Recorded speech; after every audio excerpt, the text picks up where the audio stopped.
Can you confirm that we have audio and video? Yes. Okay, thanks. Well, welcome. I'd like to welcome the materials community.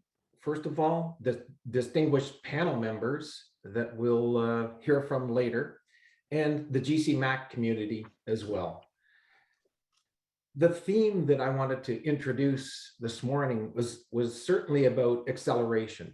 We see the title of Accelerating Discovery and Scale Up of Energy Materials, but I wanted to talk and build on where the cooperation between Canada and Germany came from and how fast it actually happened, the timeline for this to come together in GCMAC.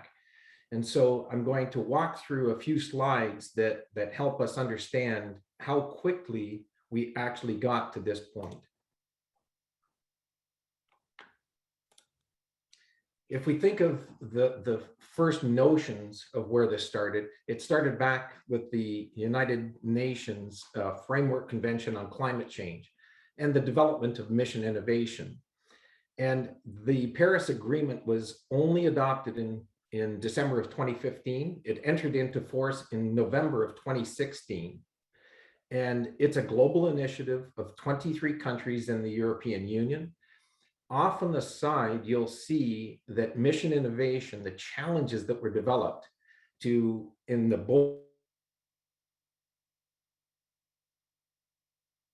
transition to, and I also highlighted where Germany and Canada are actively involved in this activity. What was the goal of mission innovation back at the end of 2016 was to accelerate global clean energy innovation, to invest heavily in what we're doing in terms of solving the climate change problem, and really to improve the quality of life on Earth for everyone. So it's a global initiative. The real start of the Clean Energy Materials Innovation Challenge, or IC6, came about in 2017, and it was led by the co-leads from United States and Mexico, and Alain Asperguzic and Herman Tribucite were the thought leaders that brought this to mission innovation, and therefore started the process of developing the idea around accelerated materials discovery. I got involved in early 2017, and it was several months of working with the core team to try and identify what is IC6. In September of 2017, so only 4 years ago, the first workshop, co-chaired by Alain and Christine Persson of Berkeley, really helped us to understand with a great group of people. 133 participants came from 18 countries to try and decide exactly how we would bring together the ideas of accelerated materials discovery. And so in September of 2017, we actually developed what's known as the Materials Acceleration Platform Workshop Report that was released finally in January of 2018. And what was the workshop report about? It had a lofty goal of accelerating materials discovery by a factor greater than 10. It really was to explore the material space, the diverse material space, and narrow down materials that could achieve what we were trying to do to mitigate climate change. And there's 3 pillars that are critical to this: high performance computing, smart robotics, automation, and then artificial intelligence. And they were key pillars of how we would develop and achieve our goals. And there was a great deal of work to look at how we automate synthesis, characterization through experimental platforms, but bring in simulation and AI to accelerate that activity. The one thing that I wanted to highlight is that we define acceleration in many different ways. We define it in faster to find a solution. We define it in better ways of getting a solution. Perhaps it's using less materials for the experiments themselves. And so there's different definitions that we've applied along the way, but we're really trying to bring solutions to scale. Some of the events that happened in 2018, for instance, Canada hosted 2 more events. Italy hosted an event, a European meeting in Rome. And during the early part of 2018 is when we secured funding for a major implementation of maps at UBC and U of T. And what I will highlight is that that map project, and I'll talk about it in the next slide, but that map project was conceptualized in the September workshop in Mexico City and funded by March of 2018, only about 6-7 months later. That project is Project Data. So at UBC, Project Data was started, and within about 3 months had already developed not the full platform that we're looking at here on the right, but a smaller version, and was actively doing experimental or aggregating the experimental equipment to be able to run experiments. And within a few months, we were already at Mission Innovation 3, the ministerial meeting in 2018 in May, and highlighting some of the activities around that. So you can see that within 6 to 8 months, there's a massive acceleration of what we are doing within Mission Innovation in IC6. Oh, I should highlight as well, during the ministerial meeting, we had a business day in Malmo, and it's interesting that we're returning to Malmo again this year in November for a series of meetings around the Tech Connect Europe event. And that Tech Connect Europe event is actually connected very much to that Mission Innovation Business Day that was held in Malmo. After that, one of the things that Canada did was discovered that there was an investment in infrastructure that was happening, and it's $2.8 billion in infrastructure renewal. As part of that, both NRC and NRCan developed a plan to create a Center for Accelerated Materials Discovery and Innovation, CAMD, and we secured $60 million to do that. In the NRC Mississauga facility, we have 6,000 meters squared of new space. The first floor is largely open now, but the expansion space on the second, third, and fourth floors include a 480 meter squared map laboratory. It's 8 laboratories built around a mechatronics facility, and the associated design is much like the picture on the right, where we see Hamilton in our newly renovated 100 meters squared, so modest lab, but that lab is now basically ready to start doing MAPS work.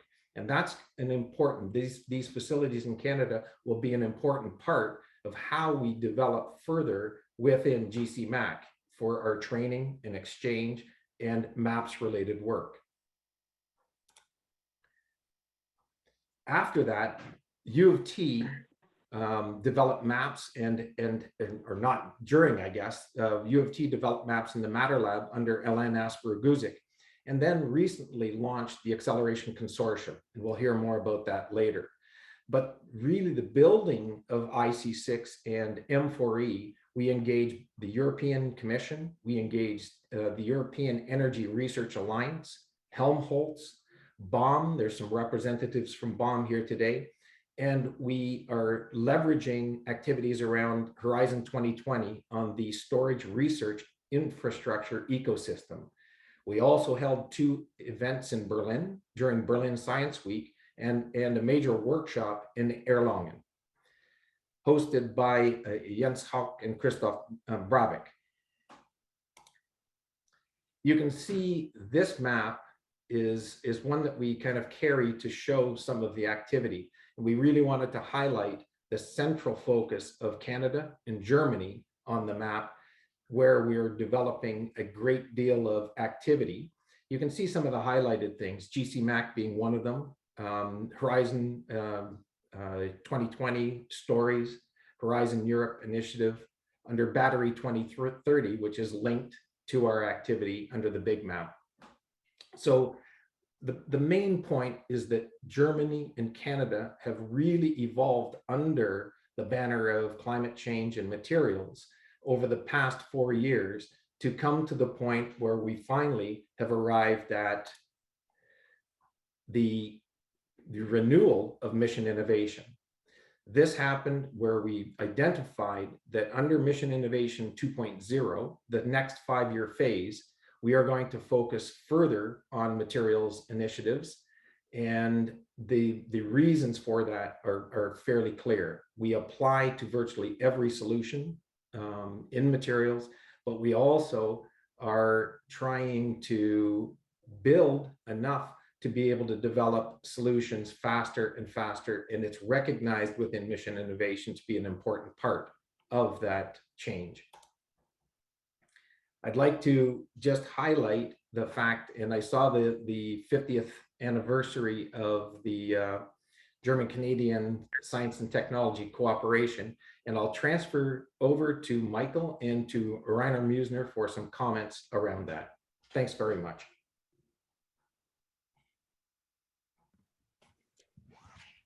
Thank you very much, Mark, for your introductory comments and a very comprehensive overview over the genesis of this activity that we are speaking about today. So I would like to hand over to Rainer Musner right away and start sharing my screen so that he has a couple of slides that he would like to.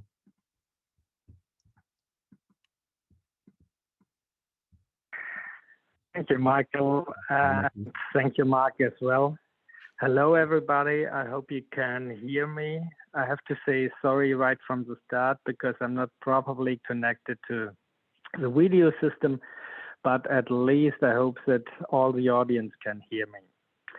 I tap in at this situation because my name is Rainer Musner. I'm representing the German government, the Ministry for Education and Research in Germany, and I'm representing the German funding side besides the Helmholtz Association. Thanks a lot, Michael, and thanks a lot, Mark, to give a brief update on the history of the project. And before I start with the 50th anniversary that we have this year in the Science and Technology Cooperation with Canada and Germany, I'd like to tap in what Mark said before when he reported about the history. The history of the project, of course, unfolds differently if you're the driver of the project or a scientist that likes to bring things forward, or if you see the story from let's say from the dark side of the research funder here. And so some of the things Mark already mentioned.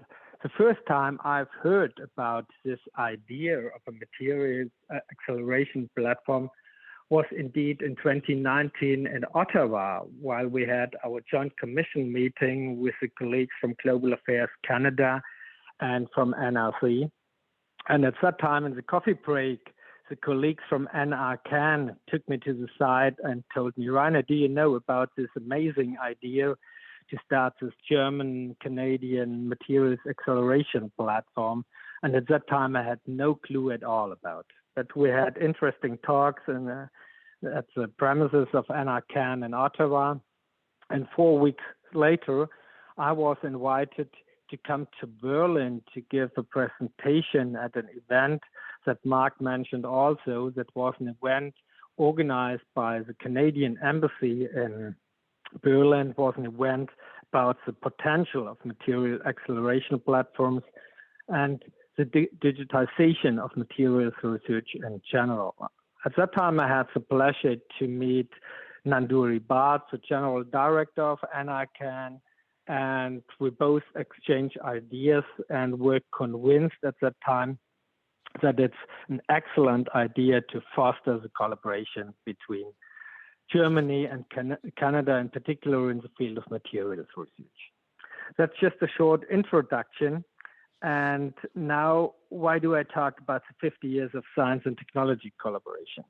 Because indeed, in 1971, when nobody had an idea about what AI is and what a materials acceleration platform could look like, there was a treaty signed between Germany and Canada to collaborate stronger in many different fields of science and technologies. And in the last 50 years, probably we collaborated in many scientific areas, from Arctic research, climate change, of course, material science, but as well social science, or let's say Industry 4.0 in recent years. I'm very happy and very glad to say it straightforward that this event today is an element of the event series to celebrate the 50 years of collaboration in science and technology between both our countries. As you can see on this slide, we started this celebration year in May of this year together with our Minister Karliczek, Ambassador Dion from Canada, and the President of NRC and others. And we used the opportunity to say we don't want only to look back what happened in the last 50 years, but rather to use this jubilee to pave the road forward. So to have a closer look on what could be the new, interesting, hot stuff for Germany and Canada to collaborate. Where do we have mutual interests to bring science forward, to foster new discoveries? And where do we want to collaborate? So this year is a particular year between Canada and Germany, and we have a lot of different activities that you can see on our homepage and on the homepage of NRC if you live on the other side of the Atlantic. And the next activities, for example, is the Berlin Science Week event on German-Canadian quantum computing. We have a very strong Canada-German hydrogen collaboration since 2-3 years, and already on the 3rd of November, we have a matchmaking event. Of course, we would love to meet our Canadian colleagues in person, but unfortunately, it's a virtual event like this one today. And in spring, we have a very important event.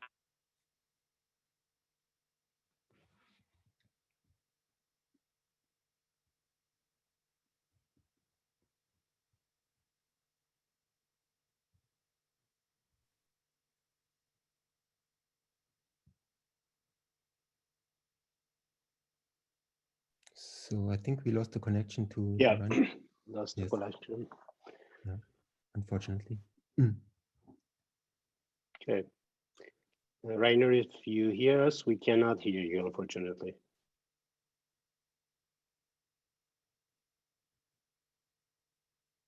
No, I think is disconnected. Okay. Okay. So maybe that is- you take on, Michael, and then we yeah, see if there's I may anything just left continue. from. Yes, please. Yeah, thank you very much, Kurosh. So thank you very much, Mark, for your introductory remarks, and also Rainer for giving a perspective from the funder side on how this came about.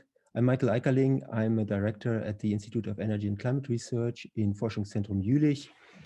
And well, I will not give like only an overview of what the German-Canadian Materials Acceleration Center is. And I also don't want to give like a deep scientific presentation, not a technical presentation, but maybe also put out a couple of provocative statements that may help to frame up the discussion that we'll have later. Also, I would like to, of course, thank our panelists. So I think we have a very distinguished list of panelists today. And so I'm very much looking forward to the panel discussion that we have. And of course, welcome to everyone who's attending, either in Canada or in Germany or elsewhere. So just a couple of let's say, high-level slides on this German-Canadian Materials Acceleration Center. So here is, let's say, the mission that we pursue, harnessing German-Canadian research and development knowledge and infrastructure to accelerate energy materials pipeline from idea to innovation. And so with that, we want to support a technology-focused materials research. So our motivation stems from the need to develop technologies that are required in the transition to clean energies, to a clean energy infrastructure or economy. We want to advance method and tool development from the side of theoretical and simulation research, but also the development of AI-based tools and the transforming the experimental research more and more towards the direction of autonomous research and the use of robotics in materials development and integration efforts. With that, we want to accelerate the discovery and design and integration of energy materials. So basically go through the whole pipeline from the idea of, let's say, how a material might be modified in order to impart a certain function into it, to the integration and demonstration in a functioning device. And of course, also it's a major concern from our side that we would like to contribute to education and training programs to educate the next generation of an energy materials intelligence workforce, so to say. Here's the fabric of this GCMAC. So we pursue a number of materials challenges, and of course this is not an exhaustive list, but this is, let's say, kind of a primary set of materials that we are prioritizing. And you see them on the top rail here, and moving down on the side, you see the work packages in theory and multi-scale modeling, autonomous robotic platforms, AI-driven design and advanced simulations, characterization and fabrication technologies, and the AI-based data handling and workflow optimization. And so if you, let's say, move from top to bottom, and we focus on, let's say, a specific materials challenge, and we are able to seamlessly connect these different work packages, the idea is that we will contribute to an accelerated selection and tuning of materials for their optimal function. Of course, it's, let's say, if you're talking about a device or application-driven effort, it's not a single material that will determine in the end the performance, but we need integration across scales of different type of materials. And we have to go from, let's say, the smallest scale where we might look at electrocatalyst materials to components and devices. So the accelerated innovation pipeline needs also integration across different scales and involving different materials. And so this then forms this fabric that is illustrated here.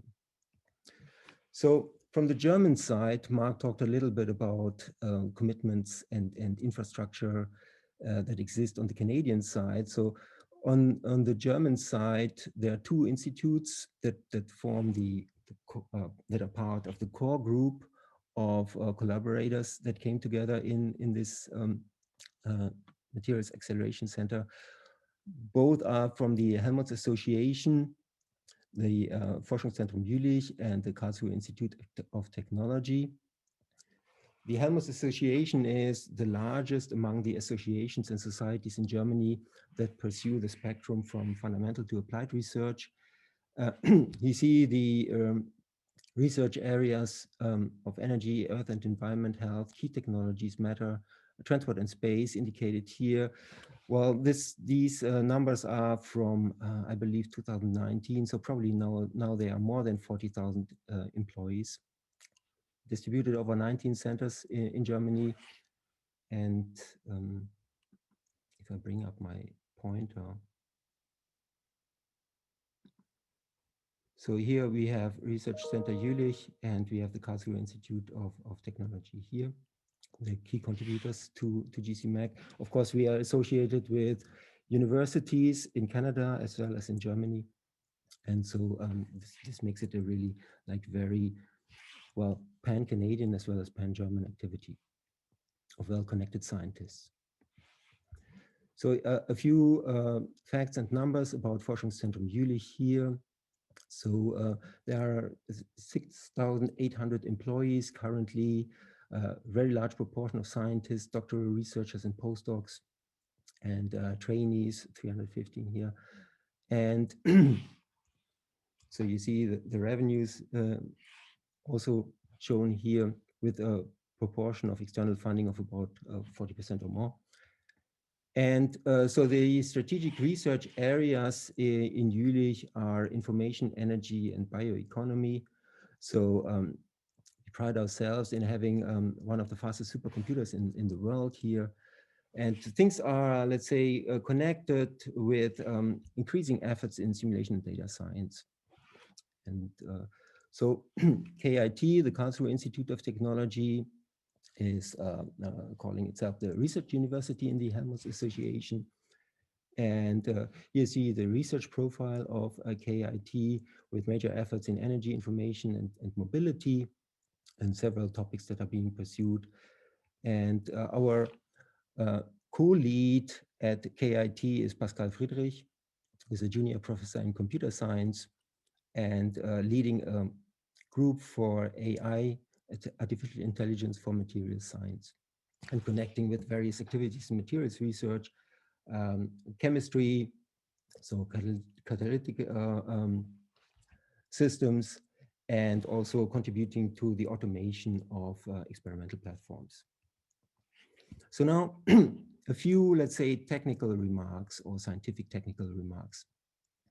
So our, let's say, main area of activities is in materials for energy technologies. And here on the side, there's a selection of, let's say, technology areas: energy storage, for instance, with batteries; hydrogen for mobility; chemical energy storage; and carbon capture and utilization, as maybe to be seen as examples of energy technologies, because the spectrum is much wider that could be listed here. And so at that level, we can define what the technology needs are. And then we can, let's say, communicate that understanding of technology needs or requirements to materials scientists, materials chemists, and they might be able to impart certain function into molecules, catalytic functions into molecules, or functions to be very efficient at ion conduction, or maybe put together different materials components to form a very effective catalytic systems as indicated here. However, the challenge of, let's say, fulfilling the technology needs is not that trivial, because there are a number of intermediate levels that have to be accounted for. So these finely designed molecular materials in a functional energy device are part of structured materials. They form interfaces. The interfaces are part of or embedded into composite and porous media. So there's an evolution of properties, and there are different structural parameters that come into play when we go through the scales. And so here you see indicated that, let's say, we pick up intrinsic parameters at the microscale, mesoscale, macroscale to get to the device level. Those parameters might be, let's say, referred to as descriptors of a certain functionality. And of course, the objective is to relate these descriptors to metrics. And this is, let's say, a key conceptual task that we are pursuing with this center that we are part of. Of course, the, let's say, opportunity for the use of artificial intelligence in this energy materials sector is not equally distributed. And also the challenges are rather different depending on what kind of technology we want to develop. And here the energy technologies are put together with other sectors, where maybe an AI-driven design concept and materials development concept is already rather advanced. And so, for instance, also in the case of solar cells, photovoltaics, there are already rather mature activities involving an AI-driven design concept, whereas other energy technologies like lithium-ion batteries, fuel cells, and in particular, as you see here, CO2 conversion, are, let's say, much more premature in that regard, because there's more complexity and there's less understanding of what the real issues are at the materials level, and also moving through different scales from fundamental issues in material science to a functioning device. So there's a staircase of complexity, and we may, let's say, have a good handle on this complexity at different levels. We can use quantum mechanical methods to study electronic properties of materials. We can combine it with kinetic modeling, and then move to interfaces, pores, mesostructures, electrodes, and devices. And at the different levels, we're picking up parameters, and these parameters, as I mentioned before, might become descriptors, and the descriptors could be related to metrics. Now, this is not as simple as just trying to understand electronic properties of materials, but there are other descriptors that come into play when we look at different levels. So, for instance, a very simple aspect is, or parameter is the thickness or the composition of a porous composite electrode. Or we may have to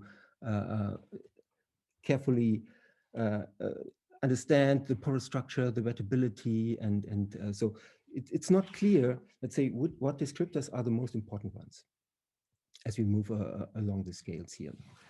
And so I want to bring an example from the past experience, which, let's say, I think is rather well supported, and we have good understanding of let's say, what different levels and different structural components and parameters can contribute.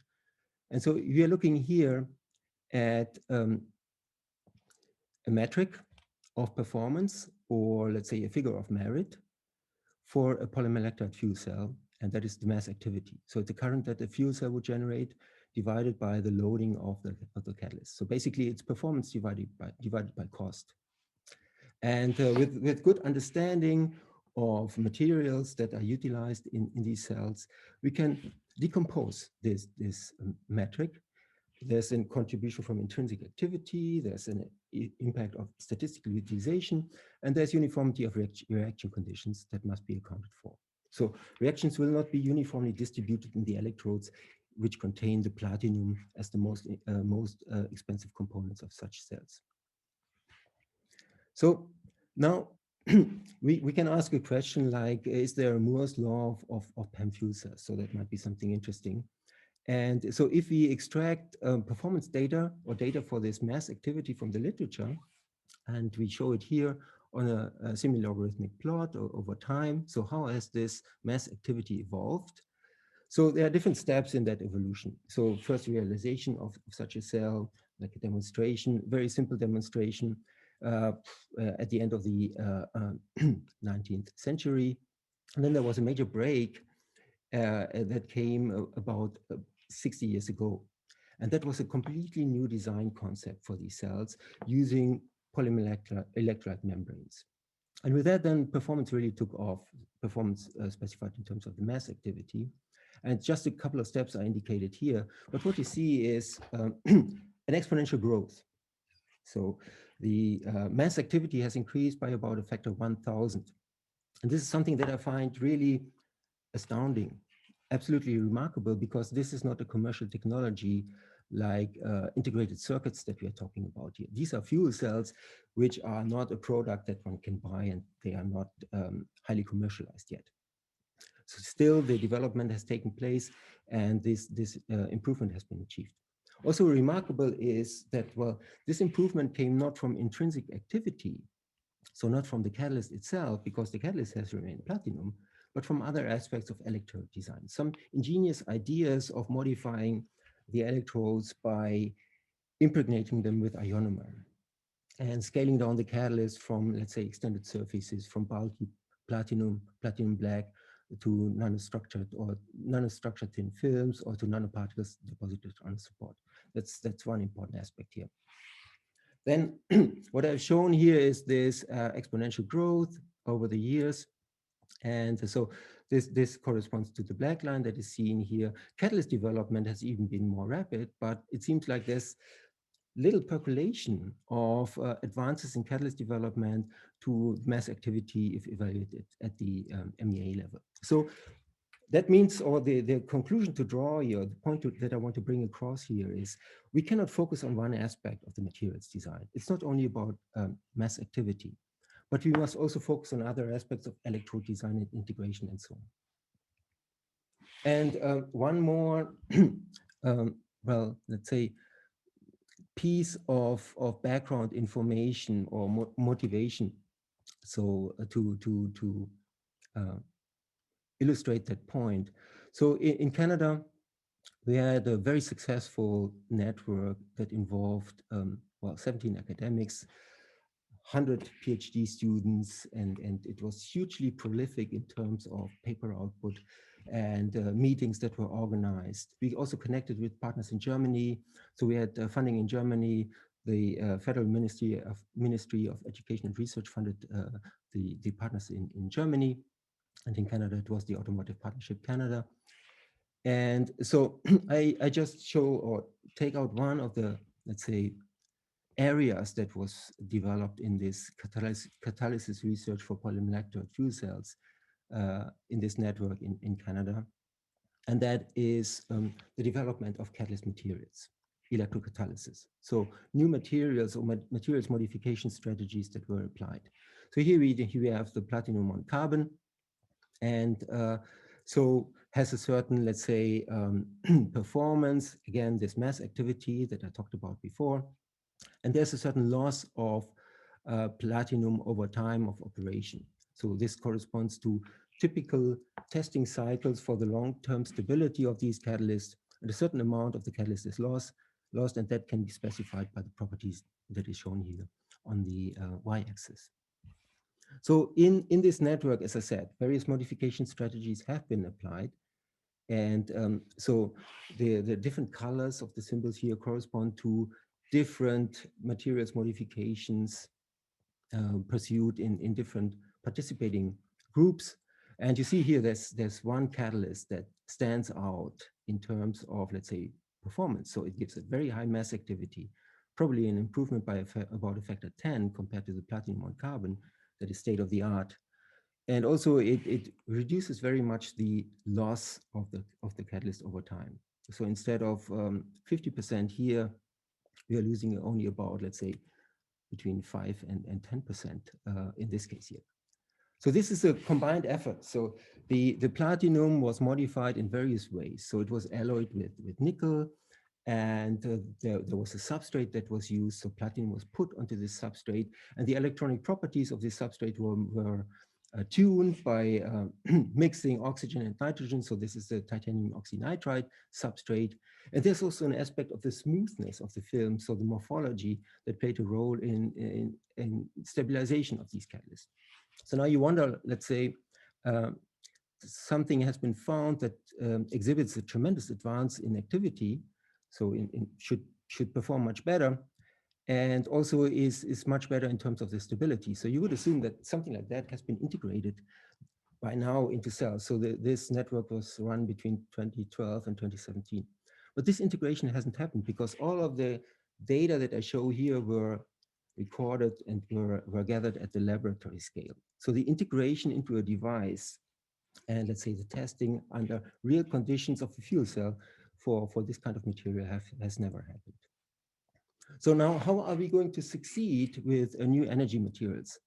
So here are the modules that we need. So we need theory, modeling, and simulation, physics-based, multi-scale, and predictive. We need synthesis and fabrication, characterization, and the ex and in situ testing. So the integration into a device must happen, and only at that scale it can be seen whether a new material that has been developed or a modification that has been done to an existing material in terms of structure, composition, thickness maybe of a component, whether that really works out in improving performance. So there's a lot of data that are involved. Data lead to knowledge, and this knowledge in the traditional way is created with empiricism and intuition. And what I was shown before, these intuitive steps of improving electrodes have been absolutely instrumental in achieving this tremendous improvement in performance. So intuition, of course, must remain a very important part of the scientific process. But then there are now the increasingly powerful methods and tools that become available with the use of artificial intelligence, machine learning, and high performance computations. And so this is basically what is integrated in the German-Canadian Materials Acceleration Center. And this is the end of my presentation. I will hand over to Kourosh Malik now at this point. Thank you.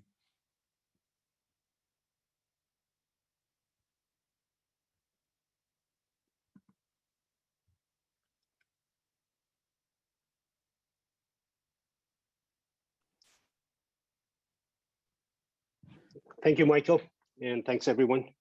I'm just going to be very quick. We have few minutes before we go to the to finish this block. So I just want to make sure we have a better understanding of the programs and initiatives that are included into GCMAC and how it fits into your research and how we can have the most benefit of being part of this program as we move forward and expanding our activities in the next couple of years. So I just want to start where Michael basically left the discussion on the knowledge versus facilities. The acceleration, of course, can happen with accelerated techniques, but that itself can be even further accelerated and facilitated with the collaboration that is the essence of the German-Canadian material acceleration platform and the center that we are working on. As was mentioned, there are partners on both sides at the university as well as national labs as well as Helmut Center, specifically by Forschung Center Bühlisch and KIT on the German side, and access to entire sort of Helmholtz Association activities. That would be one of the things that would facilitate this collaboration in terms of access to the infrastructure on both sides that can help even further the discussions. As we heard, it's related to generating more knowledge through focused research work as well as data, but that's also by itself, as Michael has shown, historically has not been enough to come to sort of breakthroughs, as a lot of the breakthroughs has been outside the box, removing some components, adding to it. And I think combination of that, it's something that is the focus of this initiative that we are part of. Without any further sort of details on what the GCMAC is about on the operational side, I want to have some key points of the structure of the program. So we are a program that is funded by both on the Canadian side and the German side. The German side by BMBF, the Ministry of Research and Science in Germany, and also with the support from NRCan, Natural Resources Canada, as well as the NRC in the Canadian side. And then we do have sort of associated partners, universities and experts, about 40 plus experts and talent pool, including junior sort of researchers as well as senior researchers, and beyond that, experts in the field. And to have a focus of these activities, we defined the GCMAC program in a framework of work packages that gives a good sort of focus. It allows us to be focused and sort of impactful on some areas that we plan to move forward in the next 5 years, rather than just be as general as some of the initiatives would be. Due to their nature, we are more focused on the targets that we have defined. That so the shared infrastructure, shared expertise, and shared sort of facilities is the main sort of mission of the program. Here you can see that the work packages are designed in a way that creates and boosts collaboration between both sides. We have representative that leads these work packages on both sides, so that exchange of the talent and students on both sides can be facilitated. We capitalize on the strength of the facilities on each side, depending on the areas of the focus on these work packages, and make sure these exchanges are happening as per needs and on an ongoing basis. To give you an idea of the goal and milestones of the program in the next 3 years, which is a good time frame to see the success of it. On the R&D side, of course, we have, as mentioned, focus on the material classes, which is of utmost importance for the next generation of the energy devices that we are interested in as part of the sort of program and activities in Canadian side and German side. Dr. Moser talked from BMBF a little bit about those activities. Focus on the hydrogen, for example, is one of the areas that is highly of interest on both sides, and the energy storage was mentioned as well. And those are the areas that the material classes are generally our focus. It's not an inclusive, sort of exclusive list, and of course we are welcome other type of the materials to come in, but that's where the program is designed around and the facilities and infrastructure are identified. In terms of the infrastructure, we're looking into all the existing acceleration platforms are commissioned or at the early operational stage. In the Canadian side, we do have some of those in Germany and Europe as well, and the engagement is to make sure those facilities are utilized, understood, and being used as a training sort of area for the next generation of the fabrication of these materials, and so that it can basically use to get the targets of accelerating this by a factor of 5 to 10 as the target numbers are. Shared data and high performance computing is also another aspects of it. We want to make sure that infrastructure is built. As mentioned in Jülich, we do have a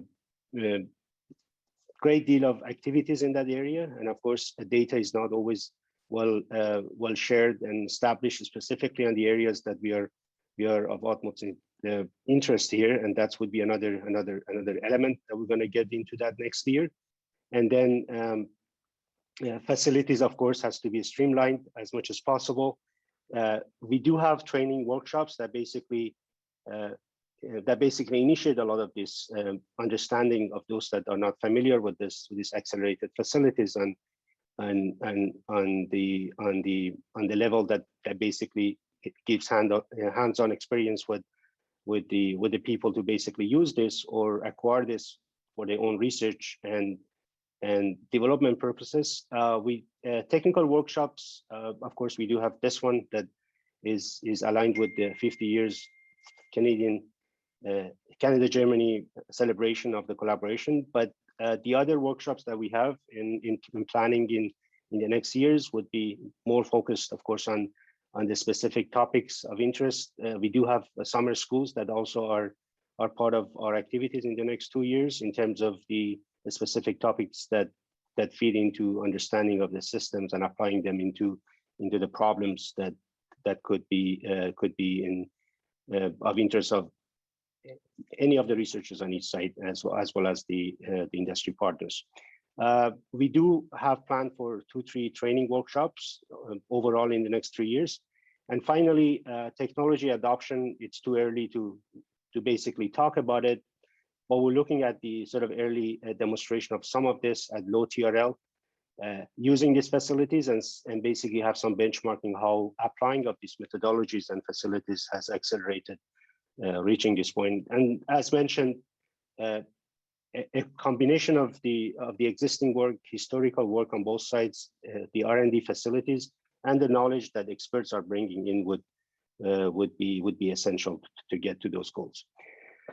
Shared facilities, a list of that is here. If you're not familiar with that, on both sides, so robotic synthesis, the autonomous material characterization and testing on both sides. I think some of the panel members would talk about it if it's of interest. Of course, we can have more discussions if you need more information of these facilities. We're creating a comprehensive list of all this and put that on our website at some point. We do have simulation data science labs in Jülich as part of the Helmholtz activities, as part of our sort of centers that is looking after all these aspects in different topics and the verticals, including energy materials and others, and that would be dedicated to sort of supporting this activity and many other facilities on both sides, and the data and visualization and so on would be done. The other aspect of GCMAC is to help to boost collaboration and the opportunities for funding. You can basically see a lot of opportunities are coming up on both sides. On the hydrogen technology, we have upcoming collaboration between Germany and Canada, or sort of international, and we have 2+3 programs that is ongoing, programs on the German side related to Helmholtz, and Horizon, as mentioned by Mark in the beginning, also will be supported as much as possible with the shared facilities. And finally, on the talent sort of management side of it, of course, it's a big part of our activity in GCMAC, and we're trying to get as much as possible focused areas that is of interest, and there's a lack of sort of training materials, training sessions, and it's not a topic that it's generally available on a sort of regular basis in any of the institutions, and we try to facilitate that through the sessions, a workshop, and summer schools, as I mentioned.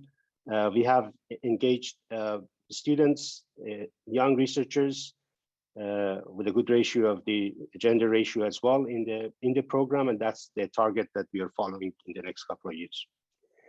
So I'm going to come back to the agenda as we have a few of the sessions after this block are coming up. Of course, we can't wait to basically hear more about the all these topics in the panel discussion with all distinguished panel members who get into that.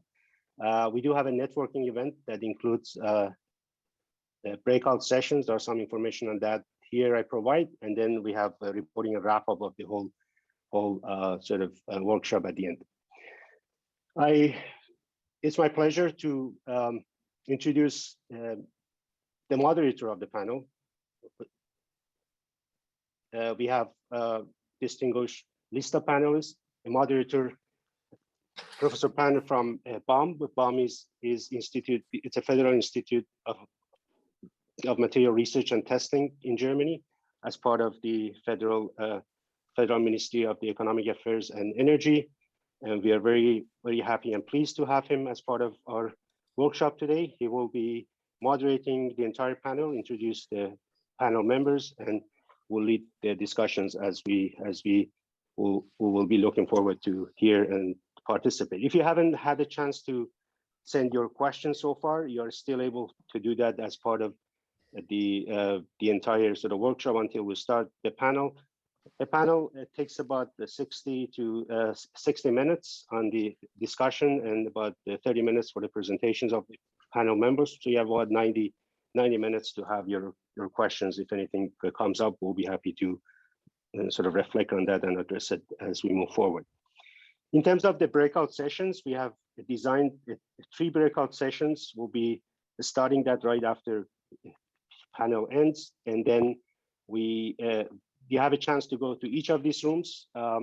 These rooms are already in your inviting sort of materials that you can see in your calendar.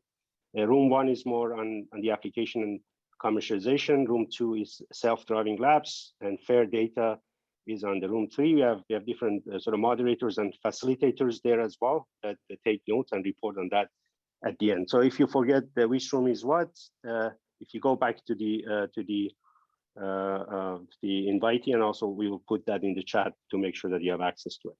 And finally, we have some survey questions. We have 2. We have put one right away there. If you are interested in sort of participating to this, feel free to go and visit. If you have some questions, you can also reflect your question there as well. Again, we'll share this into the chat as well. So I want to finish this block. There's one more item that we have to get into in this block before we close that. So I just want to go back to Michael, Professor Eikeling, if he can take it on and we move forward. Thank you again for all your attention so far, and we'll be happy to answer all the questions if you have through the chat as it comes up. Thank you very much, Kurosh. Yes, so before we take a little break, it's my pleasure to welcome Professor Wolfgang Marquardt, the chairman of the board of directors in Forschungszentrum Jülich. And thanks, first of all, for joining us here today. And I would like also to ask you whether you would like to say a few words of welcome to the participants here today. Thank you very much. Thank you very much, Michael. It's my pleasure to participate, at least for some time, here in this German-Canadian workshop on accelerated discovery and scale-up of energy materials. I would like to welcome all of you, all the participants here in this workshop, on behalf of Helmholtz, in my role as the vice president of one of the research fields, but also on behalf of the participating centers, Forschungszentrum Jülich and KIT, the Karlsruhe Institute of Technology. International collaboration with centers of excellence around the world is definitely a common interest of all the Helmholtz centers and also of KIT and FZJ and the Forschungszentrum Jülich. And if you look at the topics, the acceleration of materials development is definitely one of the most important strategic topics of Helmholtz. We work on this not only in the field of energy, but also information technologies and structural materials.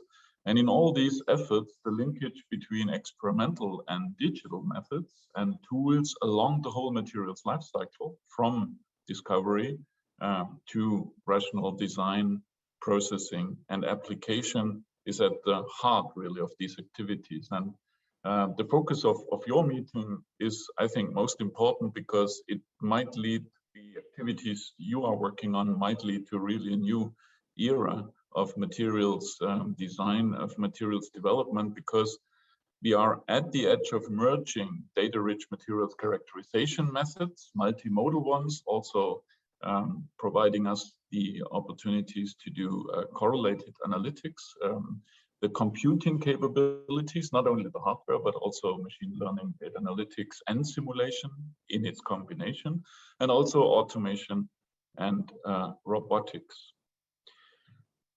I think we agree all that materials for energy is maybe the most important of all the application areas, because it has the potential and will definitely contribute to mitigate climate change, which is probably the most important challenge we have ahead of us. I do not have to elaborate on, say, Helmholtz or on the Jülich activities. We have heard a lot of these general remarks already, and that's why I want to be brief and wish all of you a great meeting, good sharing of ideas and great discussions. But more than what you can do today in the meeting is really to join forces, create new knowledge, accomplish the goals you have set, and create really impact in materials science, but also impact means beyond academia on new material products, technologies, and groundbreaking applications. It's really a pleasure for me to join and listen at least for some time to your discussions. Before I close, I would not want to miss to thank the co-organizers of the meeting, Michael Eikeling and Mark Kostas, and the funders of these activities on the Canadian and the German side. Thank you very much, Professor Marquardt. And so with that, we'll take a little break, and I suggest that we reconvene in 10 minutes, and then we will continue with the panel session. Thank you very much for attending so far, and see you back here in a few minutes. Thanks.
Okay.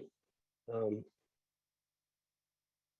hope everyone is back. Have had the chance to get a coffee and get a little bit of rest. So we're going to start our next block of the meeting today. As mentioned, that's dedicated to a panel discussion on accelerating discovery and scale up of energy materials. It's moderated by Professor Ulrich Panne. He's the president of BAM, one of the leading institute on research in material research and testing in Germany. I'll hand in everything to him, and he will be taking the lead of introducing the panel members as well as discussions as we move forward.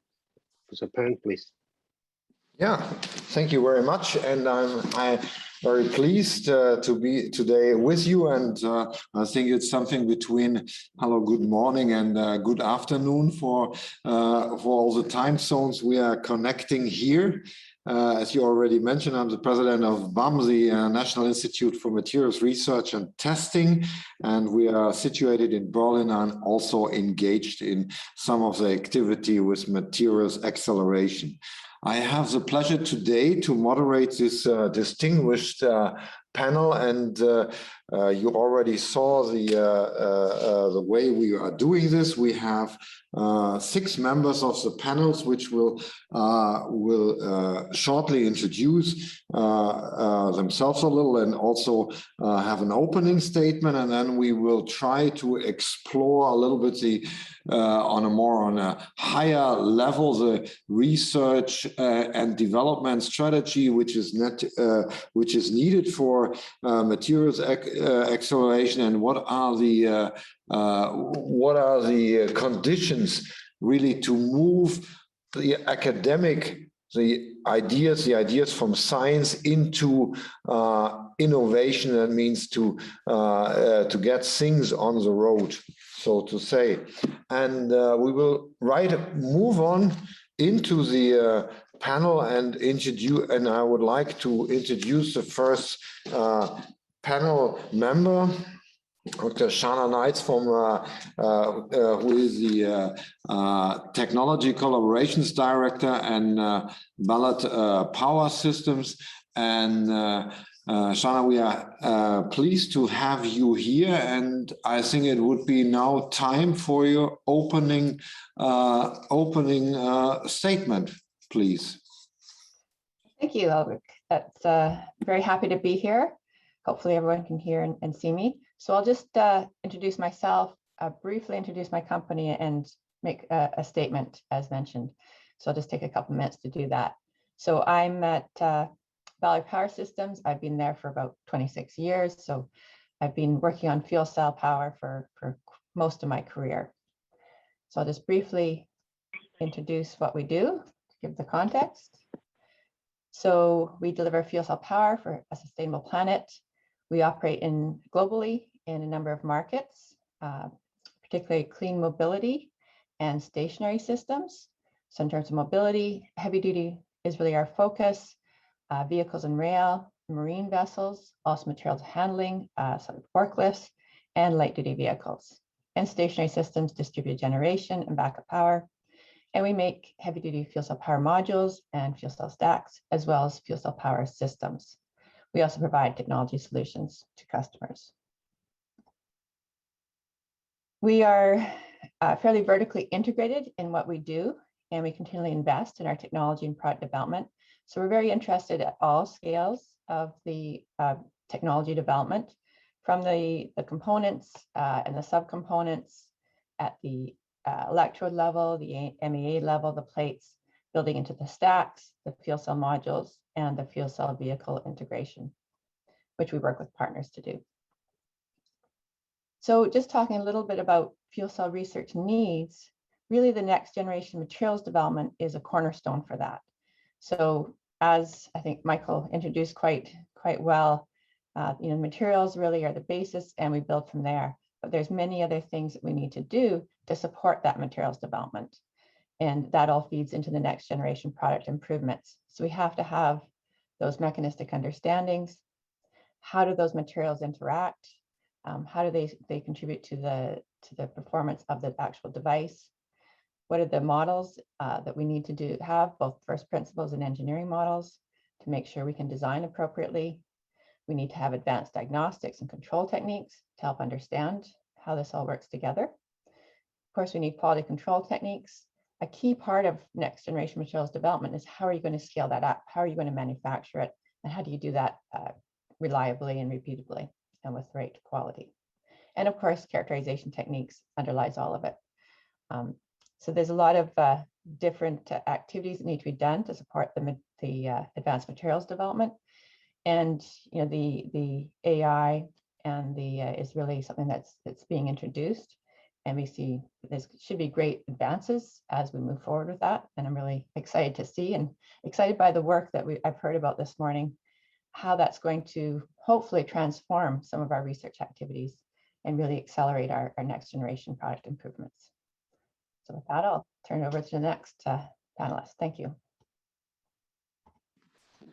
Well, thank you very much. That was already some input to where we are going, and we move back to Germany and to Heidelberg and to Florian Huber, who is the head of new technologies and incubation, and he's with the high throughput experimentation company, which is by history from my knowledge, one of the earliest companies in Germany who is engaged in this kind of automation and high throughput chemistry. And Florian, please, let's have your statement, please.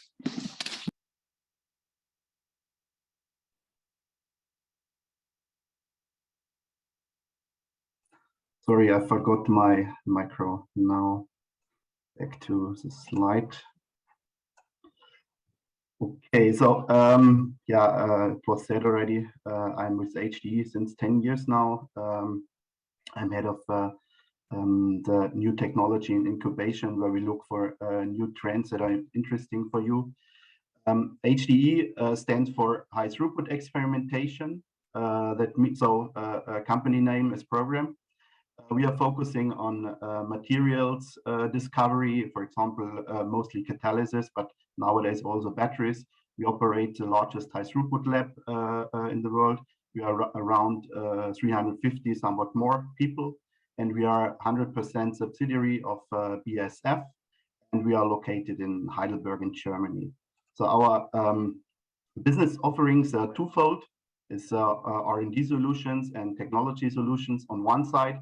Technology solutions means is a hardware business. We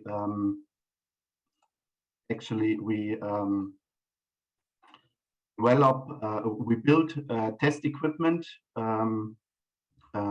for material discovery and testing, standard systems, customized systems. We do laboratory automation.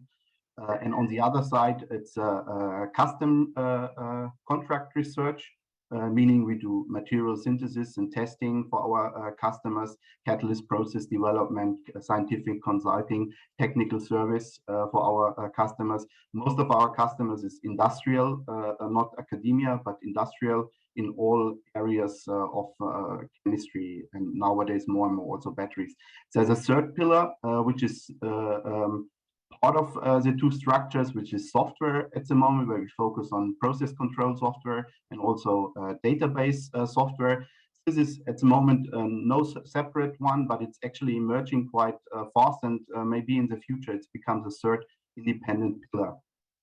So that's in short the company. I brought one example with me, which I think fits very well into this discussion. This is automated feedback loops. And let's imagine you have materials that you want to test, where you want to find out about the performance of the materials. So you put it into your test device, and then you make the analysis. You do characterization either of the material or maybe of the product. In catalysis, it might be a product that comes out. In an online fashion, the analytical device that you need is integrated in your system. Here, for example, is a test system for catalyst material research. So you do your analytics, get performance information, you send it into the database where you actually do data evaluation, generate the parameters that you need for the performance evaluation. And then actually you use this information in actually to adjust the test system, to change the protocol, the testing according to your information. And this in the online fashion can actually be done completely automated 24/7 without human interference. So that's, if you are lucky, you have this is an online version. Now let's imagine you don't have that, you cannot integrate your analytics that you need, your characterization devices into the unit, then you actually need something different. At the moment, it's in most cases, it's a human being who is filling this gap, who is, for example, transferring a material. And a different way, I have a little movie here. Instead of a human being, you actually can use a device, a so-called cobot, which is actually doing now the job of the human being. Here you see a typical catalysis research unit, and the performance indicator here is a product, a certain product, for example, a liquid product, which you have to get out of the system. It needs a very specialized characterization technique, which cannot be done directly in the unit because it would be too complex. So the device, the cobot, is actually using or is transferring your a sample first to a dilution station because you need a certain dilution, a certain derivatization, and then the robot is actually taking this prepared sample and brings it to a characterization lab. I have to say the door was open, this was not steered, but the elevator was actually following the command of the cobot. The cobot gave the command, come down, I have to go upstairs, 3 floors up. So the cobot is actually going now to the central analytical department and then brings it to the specialized analytical device, and then the measurement can be done. And in this case, actually, you can now obtain a 24/7 operation, even if you have a little bit more complicated systems or a little bit more complicated things. With more complicated analytics. So this actually helps nowadays to actually close this loop for complicated things. And now I would finish my short presentation with the statement. So technically, a lot is possible. However, one needs to think about what's actually meaningful and what actually pays off. Thank you. Well, thank you, Florian, for this nice introduction. And I guess we all look forward when cobots not only enter the lab, but many other rooms in our life and carry stuff around. Especially in my home and with my kids, I'm looking forward to this automation things. Okay, let's move to the next panel member. Casey Ayers is Vice President of R&D with Nel Hydrogen and focusing on-site hydrogen generation. And so let's have your introductory statement, Casey, please. Can you see the slides? Yeah, fine. Okay, so just like Shan, I'll give a little bit of background on the company because I think it gives some context on where we see advanced materials, et cetera, going. So I'm Kathy Ayers. I've been with Nel for about 14 years now. Have a degree in electrochemistry, and I spent several years in batteries before moving here. So I've kind of been working in electrochemical devices my whole career. So Nel has basically 4 different manufacturing facilities, 2 of which are alkaline. So we have the Notodden and Herøya plants in Norway, which have been making alkaline electrolyzers, the Notodden plant since 1927. We have the Wallingford facility, which makes the PEM electrolyzers, and we've been manufacturing PEM since 1996. That's where I'm located. And then we have the fueling station assembly line in Herning, Denmark. So for Wallingford specifically, we have been scaling the products substantially over the last 25 years. We have about 2,700 systems in the field, and we can currently manufacture about 40 megawatts per year, although that's relatively expandable with addition of a couple of pieces of equipment that are currently bottlenecks for us. So just to give a sense of kind of what scale these systems are at, this is a picture of our new alkaline plant in Horoya. So both alkaline and PEM have been scaled to megawatt plus scale, with the stacks reaching the 1 to 2 megawatt level. And then those are manifolded together basically in whatever capacity you need. And so at the alkaline scale, they've come up with conceptual plants up to hundreds of megawatts. But just to give a sense of, when you're developing new materials and figuring out how you're going to transition those into commercial applications, there's a lot that goes into that scale up. And so this just gives you a sense of scale of these alkaline systems where you have these two guys in the plant next to these big tanks. I believe those are plating tanks for some of the electrodes. So just massive amounts of throughput that you need to consider. And the methods that you're going to use for doing that are going to be different than you're doing at a lab scale. And so I'll come back to that kind of in my final statement. If you look at the PEM systems, they are also starting to scale, although their footprint is much smaller because the current densities are higher. But still, the technology is really scaled at this point from something that looked much more like an appliance. You see our 5 kilowatt system here, which is kind of the size of a dishwasher. That's the product we were making in the year 2000. And now it's really more of a plant scale. So this is on the right here, upper right is a picture of our megawatt stack, 1.25 megawatt stack with our lead designer. You can see it's almost as tall as he is, but it looks tiny in the plant where there's 16 of them down in this 20 megawatt plant. And that's really where we're at today. So we see a lot of opportunity for cost reduction. It's enabled by things like this, where you're transitioning from small stacks and small systems to very large scale. And it's not just around what materials do you need and what do you do to advance the performance of materials. It also has to go hand in hand with manufacturing of Sorry, those. Kathy, are you transitioning your slides? Because we don't see slides are transitioning. This is still on the first slide. Okay, hold on. Sorry, just a comment. Yeah, no, I was trying to transition. Let me unshare and share again. If I can figure out where that is.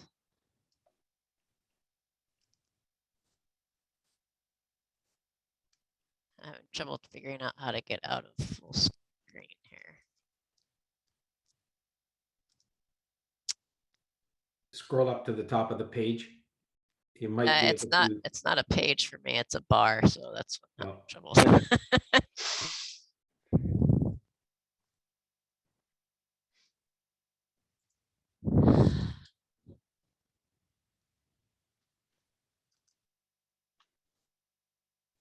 There we go.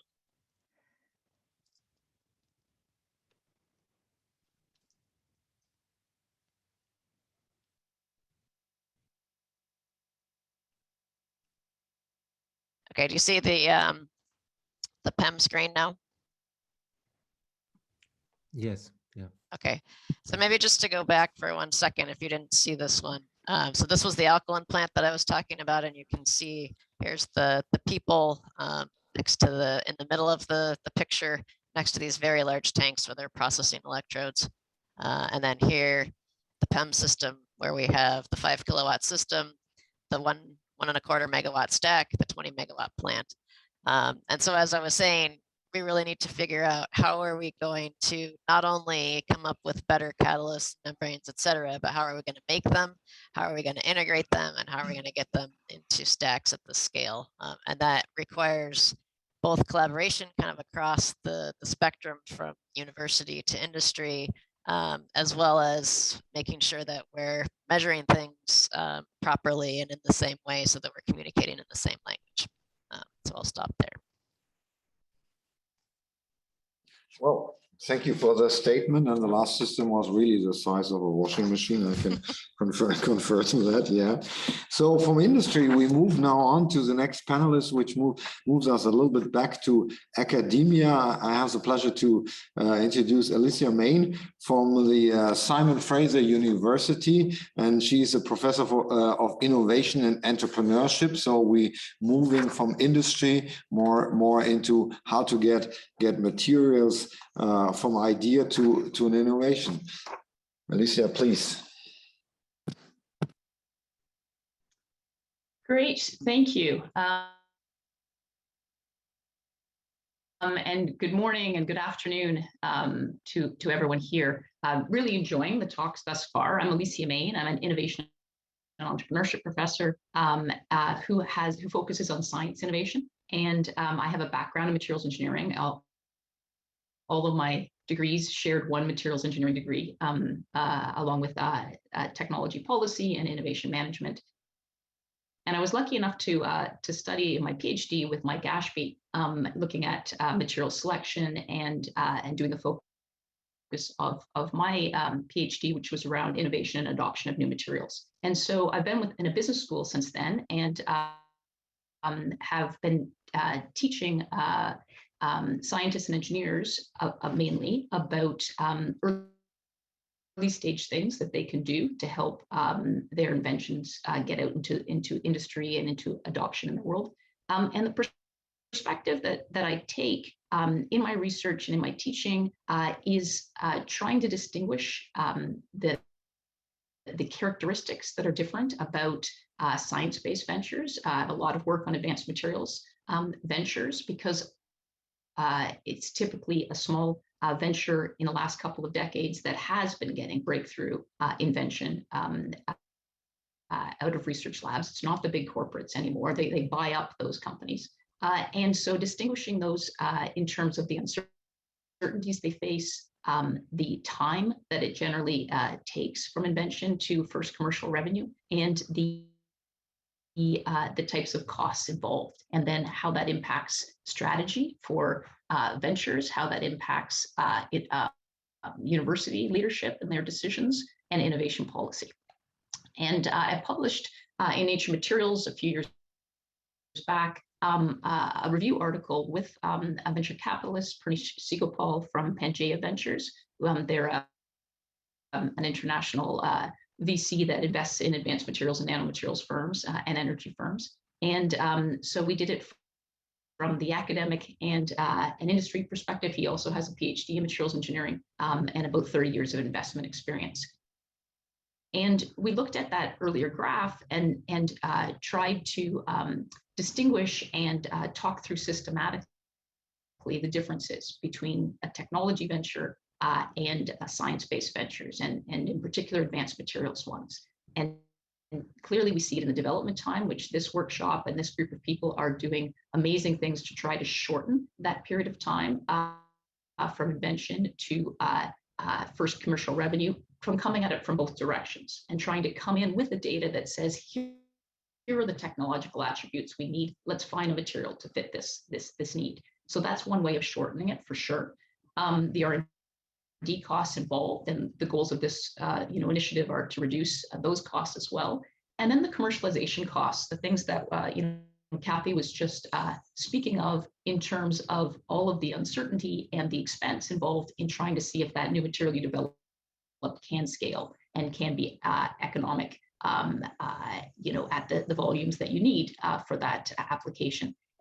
And the uncertainty in all of those is high. So the perspective that I would bring to this group and to this panel is that to be a viable new material in a product, early on, you should be thinking not just about the technical performance and the technical attributes, but also the economics of production and the utility for those attributes by the types of customers that you're trying to sell it to. And very seldom in advanced materials are you selling to one application, to one customer, even to one industry. And so this is a complex problem, but very well suited to the kinds of techniques that are being used right now in the map and for using AI for materials discovery. Some of these aspects could be incorporated, because we know that the answer is only as good as the data that you put in. And if you're not putting in data on these areas at all, you're not going to be accelerating as much as we could. And so the last slide I would leave you with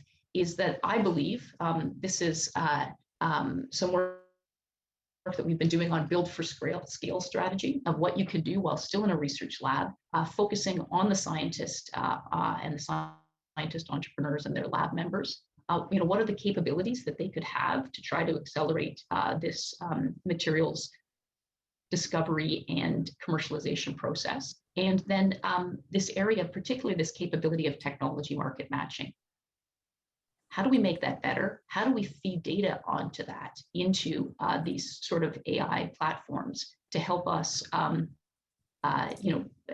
succeed in what everyone's trying to do, particularly to meet our climate needs? So I'm going to leave you with that and pass to my next panelist. Yeah, thank you very much for this this interesting view into putting an economic angle early on in the AI optimization process. Well, we move on to our next panel member, who is Rafael Mayo Garcia. He is a senior researcher at the University of Madrid, but also very much engaged in a lot of European large-scale networks and projects. Please, Rafael. Let's see. Okay, there we are. Thank you so much, and thanks for the invitation. I'm just here on behalf of ERA, the European Energy Research Alliance. Just much honored of being part of this workshop, the German-Canadian collaboration in materials, and also be part of this panel with such distinguished speakers. I'm going to present the Alliance efforts toward digitalization in the energy sector, which is, let's say, a cross-cutting activity that is also of importance for the materials research. Just briefly, the structure of this transversal JP, the origin was that ERA identified several cross-cutting activities that should be reinforced within the energy sector. And just immediately, digitalization was identified as one of them because it's changing the way in which research and innovation is being carried out. We have heard of several examples by the previous speaker. So ERA just selected digitalization as the first pilot for the development of these cross-cutting activities. Then the transversal JIM program was created 1 year ago. And as part of that, a strategic research and innovation agenda for this TJP was defined. It is structured in several sub-programs with ongoing mature initiatives. So we count on 2 specific sub-programs, one devoted for high-performance computing simulations, and another one for data science and artificial intelligence. And in addition to those, we have integrated several sub-programs which are already part of the traditional ERA joint programs, but they count on efforts and developments on digitalization, and they would be part of our transversal JP. So you can see there those 4, and we are very happy because we count on 2 just devoted to materials, AMPIA, the advanced material platform for energy applications, and the nuclear materials one. So our priorities, as you can see, is just to position ERA in the forefront of the digital transformation related to the energy sector, just by enhancing their actual relationships and networking activities with principal stakeholders, as all of you are here. In this way, we have created a modular transversal JP in which new sub-programs and activities can be easily integrated. And we are working towards the application of high-performance computing, data science, and artificial intelligence methodologies to topics of interest to energy. So in this way, we would like to foster synergies within the alliance and, of course, avoid double efforts. And in this sense, for example, we have also identified opportunities in which digital solutions are needed, such as Horizon Europe, Digital Europe, but not only this kind of research. Some examples of the activity that we have carried out along this year of lifetime. We have collaborated with the Strategic Research and Innovation Agenda for the Clean Energy Transition Partnership. We have also collaborated with the Smart Cities JP for the Cities Mission Research Program. And we are very proud of being part jointly with the Nuclear Materials and the AMPIA programs of the Energy Materials for Innovation series of workshops, in which we have counted with some of the speakers. For example, Dr. Malek make a keynote speech in the first of the workshop. This series of workshops are 6 and plus, and a final conference. We have celebrated 2. And the next one will be on digital twin next December 21st. And of course, you are all invited to. You can find more information of this series of workshop within the ERA website. And we have collaborated in white positions papers, some devoted to FAIR and metadata, which has been already published in the Energy's JCR journal. We are going to launch very, very soon a position paper on high performance computing plus energy, and we will work later on one devoted to artificial intelligence and energy. We just survey a questionnaire for collecting information about codes, repositories, and artificial methodologies which are exploited within ERA. And it is going already to be published very soon. It is just in the format phase, and we are expecting that by means of this exercise, several collaborations will be able to be activated because several synergies are being proposed and identified. And that's all, just simple screenshot of our ERA website, when you all can find a lot of information from our JP. And that's all for the moment. Thank you so much for your attention. Well, thank you so much for the view on the European side of development. And we finally move on to our last panel member, which is who is Rainer Müssner from the German Ministry of Education and Research, and he's also responsible for research and innovation, new materials, batteries, and these areas. So please, we are waiting for your opening statement. Thank you very much, Mr. Pane, and I hope everybody of you can hear me loud and clearly. I have to apologize again. I have no slides and I'm only connected audio. First of all, I have to correct you. I'm no longer working in the Division for Materials Research at BMBF. I used to work there in the Division for Materials Research 2015 to 2017. Afterwards, I joined the Division of AI Research before I became desk officer for collaboration with Canada. In other words, to say it straight from the start, I'm not a specialist in material science funding nor in AI funding, but I have a little bit knowledge and a little clue about it, in particular when it comes to merging these two worlds in this community. In my introductory remark, I'd like to give you a brief overview about the context in which we are doing in BMBF funding, because, you know, we are a ministry or department, would you like to say? And the funding philosophy behind the ministry differs from funding organizations like NRC or DFG in Germany. And last but not least, I would like to give you some insights on the motivation why we have chosen your project to be funded and our expectations about it. To start off with the context of BMBF funding, as I mentioned, BMBF is not a bottom-up funding organization. In other words, we get our resources, it's public taxpayers' monies from parliamentarians, and parliamentarians generally give us money for research and innovation projects in the context of policies. What does it mean? We have certain policies in place in Germany, may it be energy transition or our climate change policies. And we, from the sectoral area of research and innovation, have to link those with our research strategies and deploy this money to the benefit of these policies. In other words, when we give money to a specific discipline or research area like material science or AI, this is always embedded in public policies. In Germany, on the various highest levels, I like to stress high-tech strategy 2025, or our discussions, our current ongoing discussions about what can we do to strengthen the technological sovereignty of Germany inside Europe and globally. In your particular project, there's another strategy that is of particular relevance for us. That's a strategy for internationalization of research. And in this strategy, there's an activity line that says we would like to collaborate with the worldwide best in the specific area or topic that is concerned. And I guess there's no doubt that in the area of material scientists, with our Canadian partners, we work with the worldwide best. When I told you everything we do is embedded in politics, this boils down to our sectoral policies, and our BMBF policy that is the most relevant here is the so-called strategy or framework program Material Digital. What does it mean?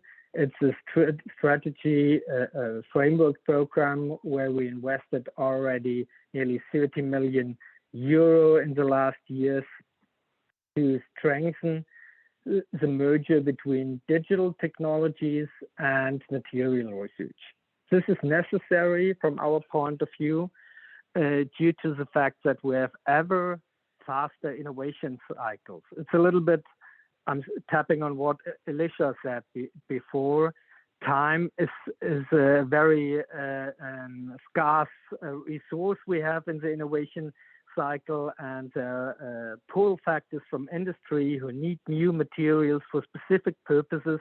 They don't have the time to wait another 10 years before they get the materials and as they need it most, in particular when it comes to energy transitions and all these questions about energy storage and transition in general. That means this project is embedded but not part of an open call for Material Digital.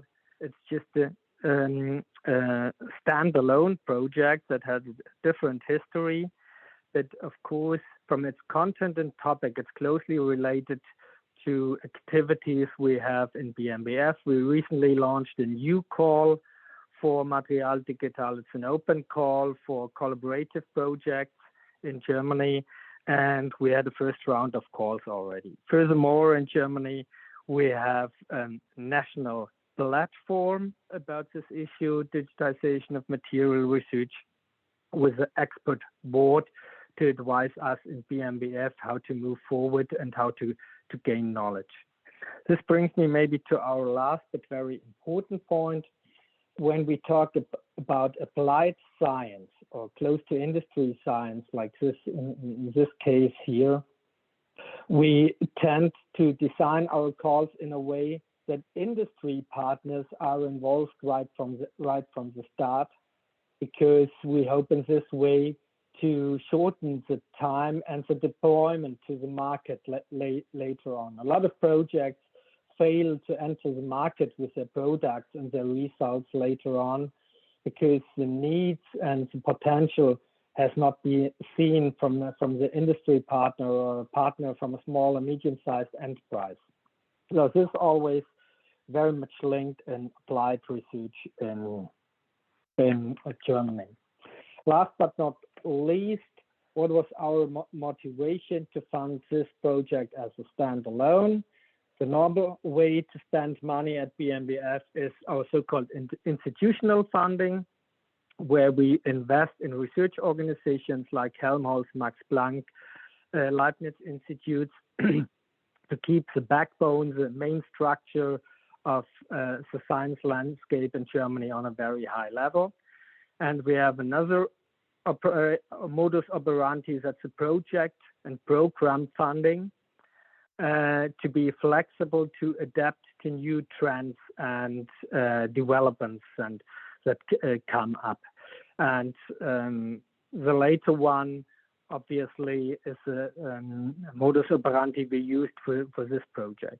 Because it was not embedded in a specific call, we had external experts that all confirmed that your project has a very excellent level regarding the science that is done, but as well it has the potential to be a game changer. Indeed, it has the potential to be a game changer. We'll discuss it maybe later on, because it can change the gold standard, how material research is done. I'm quite sure that from 10 years from now, the people working in the labs that are doing trial and error, bottom-up experiments will be less, and the people that work in automated labs will be more and more. And last but not least, if you want to be a materials science research center that is outstanding and excellent, probably it can be expected that every good institute around the world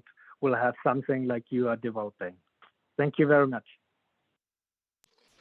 Okay, well, thank you very much, everybody, for the opening statements. And we move right on now to our discussion. And I would encourage you to keep it short and pregnant, you might, very distinguished, you might say. And so let's stay a little bit with the policy area. Well, my first question into the group is, how do you see the role of policy in supporting further research in this advanced energy materials area? Because, well, you might say we are in the most important decade of what we do in science, considering all the major challenges we see. And can we go on with the policy we already have? Do we need something new, especially for the energy materials? Because we concluded here already that energy materials are probably the key material for everything else in this great transformation. And as we ended with Rainer Müssmer, I would also like to start again a little bit with this. Do you think on a national level, but also on a European level, perhaps we have to change policies to become faster and more efficient for this kind of challenges?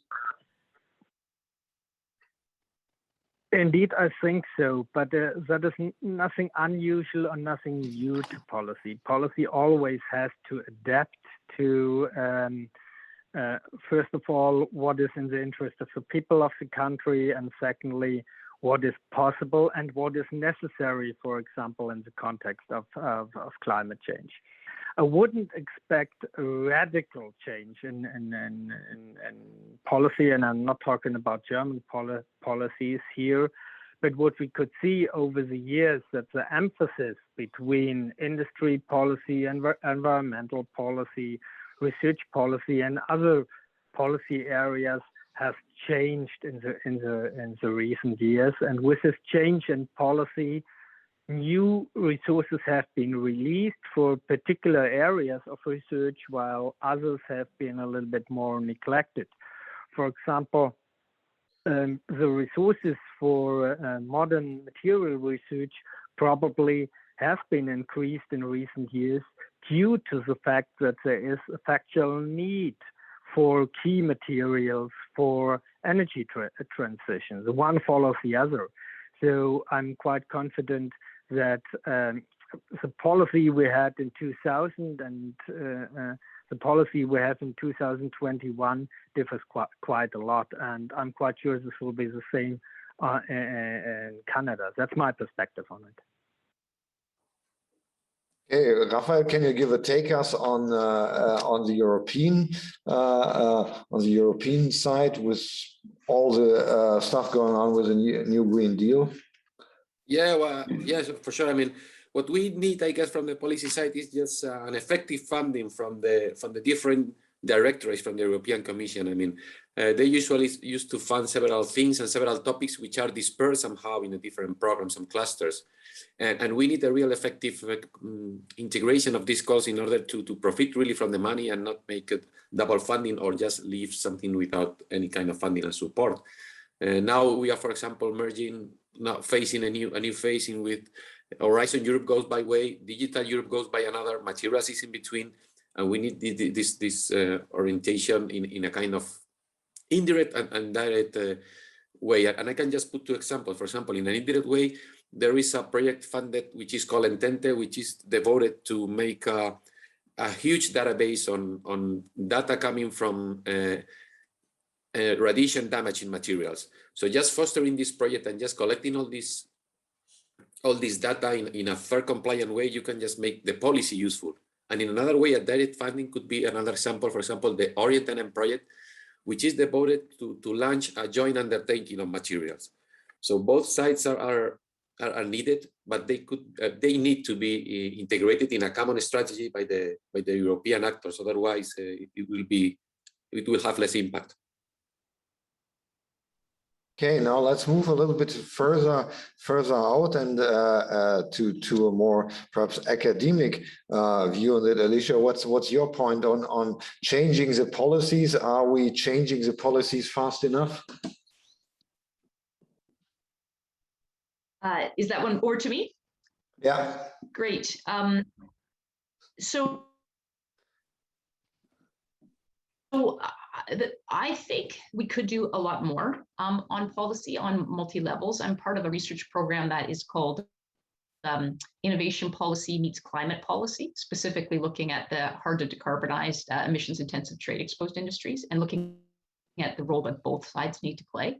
But for the conversation this morning in particular, I would say that policy in the way that our portfolio of options are generated at universities, not all of which we're going to predict, that policy of generating and early stage shaping of those ideas and the people driving, the agents driving those ideas is really important. And so again, the slide that I showed on build for scale, I think that innovation policy in both of our countries needs to be thinking about the main actors, which are the scientists and their lab mates, the people researching in the lab, and how they are going to be able to interact with industry usefully, and how they are going to be able to take the early stage actions that help them predict these other pieces of data beyond just technical attributes that are going to enable them to have a better chance of making impact. So I do think that support for some examples of that would be commercialization postdocs, like Cyclotron Road at Berkeley was in. The Breakthrough Energy Fellows, I think, is a great step. But we need more and smaller scale, and I think part of it is support for programs that allow an interdisciplinary perspective and allow for early stage integration of these different perspectives that are very important to successful. Yeah, thank you very much. I think that's a very good point that in a world where we think within missions that the interdisciplinary view is important for realization of new technology. We techies usually like to think that get a new technology and the world will be a better one very fast. And I think with the pandemic, we have seen that the medical solution is not the complete solution to that. But now let's move the whole thing a little bit and have a look from the industry side. So I would like to address with Shana, Casey, and Florian the question: do you think that the existing path from energy and materials discovery and development to commercialization is sufficient? That means, are we fast enough to realize these aggressive targets, and can we afford to be on our usual pace, or do we have to accelerate much more in development? Our world is made of materials, and the materials will probably the important changes. But how do we do that? Shana, what's your opinion on that? Thank you. Yeah, I could say a few words. So, our current models for how we move from the materials discovery to commercialization involve some very large chasms, which I think Alicia referred to, and she's trying to address some of those. But the current path, to get to a product, traditional materials discovery is very slow, which of course we're trying to accelerate. It lacks standard testing approaches. It's somewhat hit and miss, and generally not comprehensive. So we really have a huge role for accelerated materials discovery to play here. But we also have to think about what goes beyond that.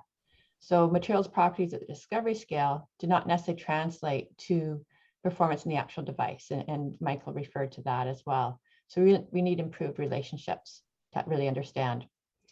The scale-up of materials is incredibly time-consuming and challenging. And I think there's a general lack of understanding of what is required to move material from a lab scale to a commercial scale. So both for researchers, they've got a great material, how it's going to become commercial, but also on the funding side. So there's some funding that says, you know, materials should be ready for commercialization in a 2-year time frame. Well, that's currently not realistic.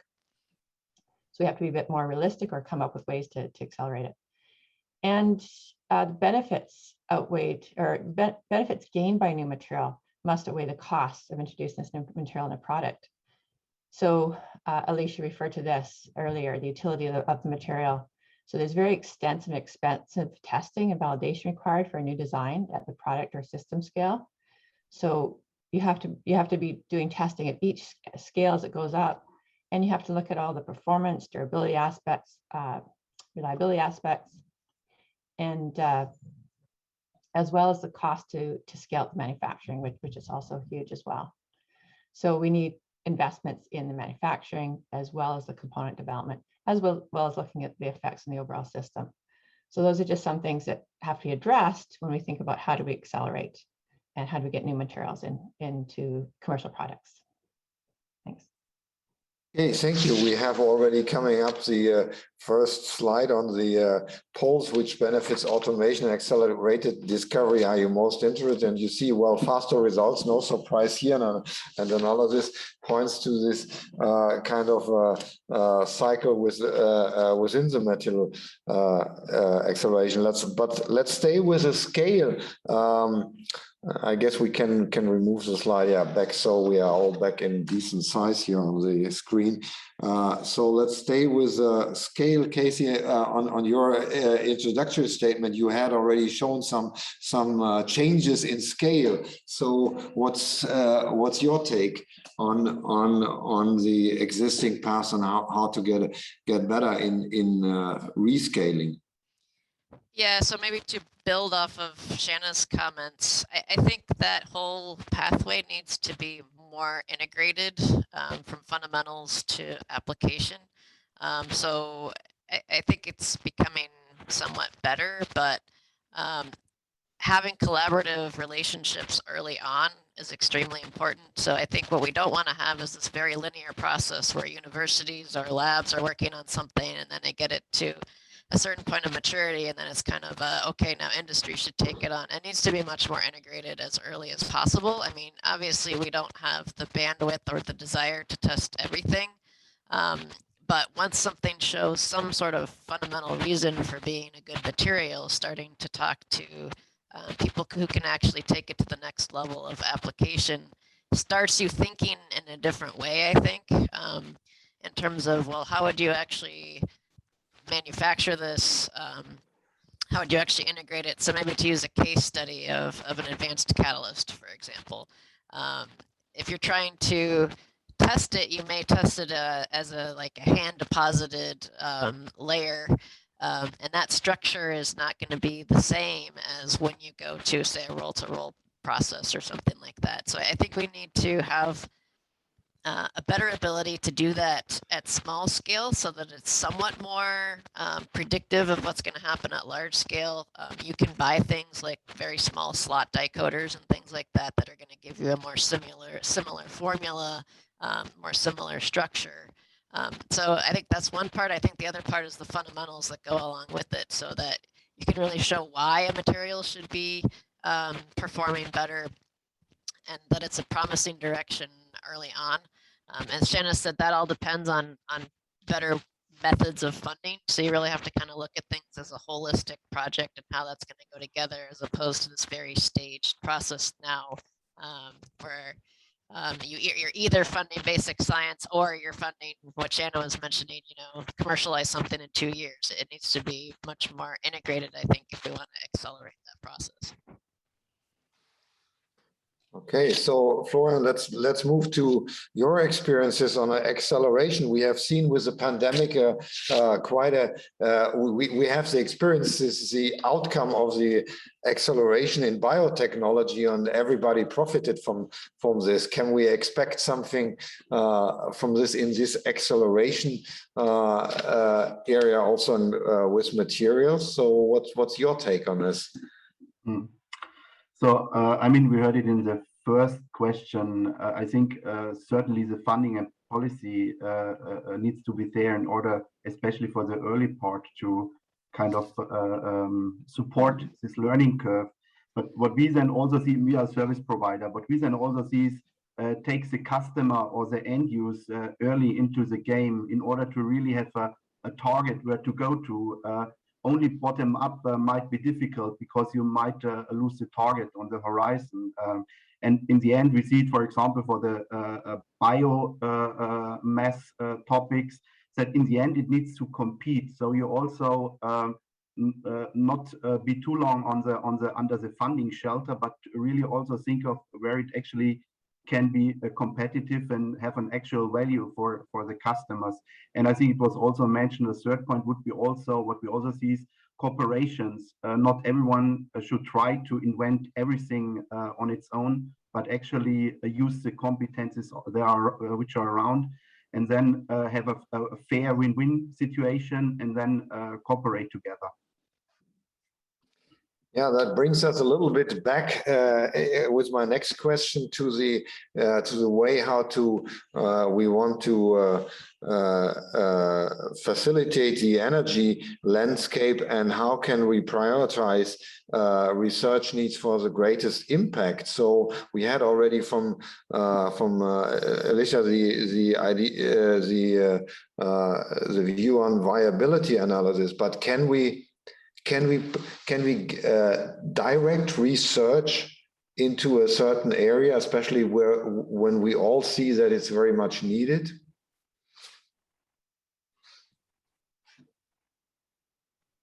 Sorry, my internet's a little bit unstable. Okay, the question again was how can we prioritize? Yeah, sure. How can we prioritize research in this energy landscape with greatest impact? Can we really prioritize research? How can we get incentive? How can we nudge the research community into the best direction, if we know the direction, to get the greatest impact? So I think I caught that all. My apologies. I want to comment again and build on what both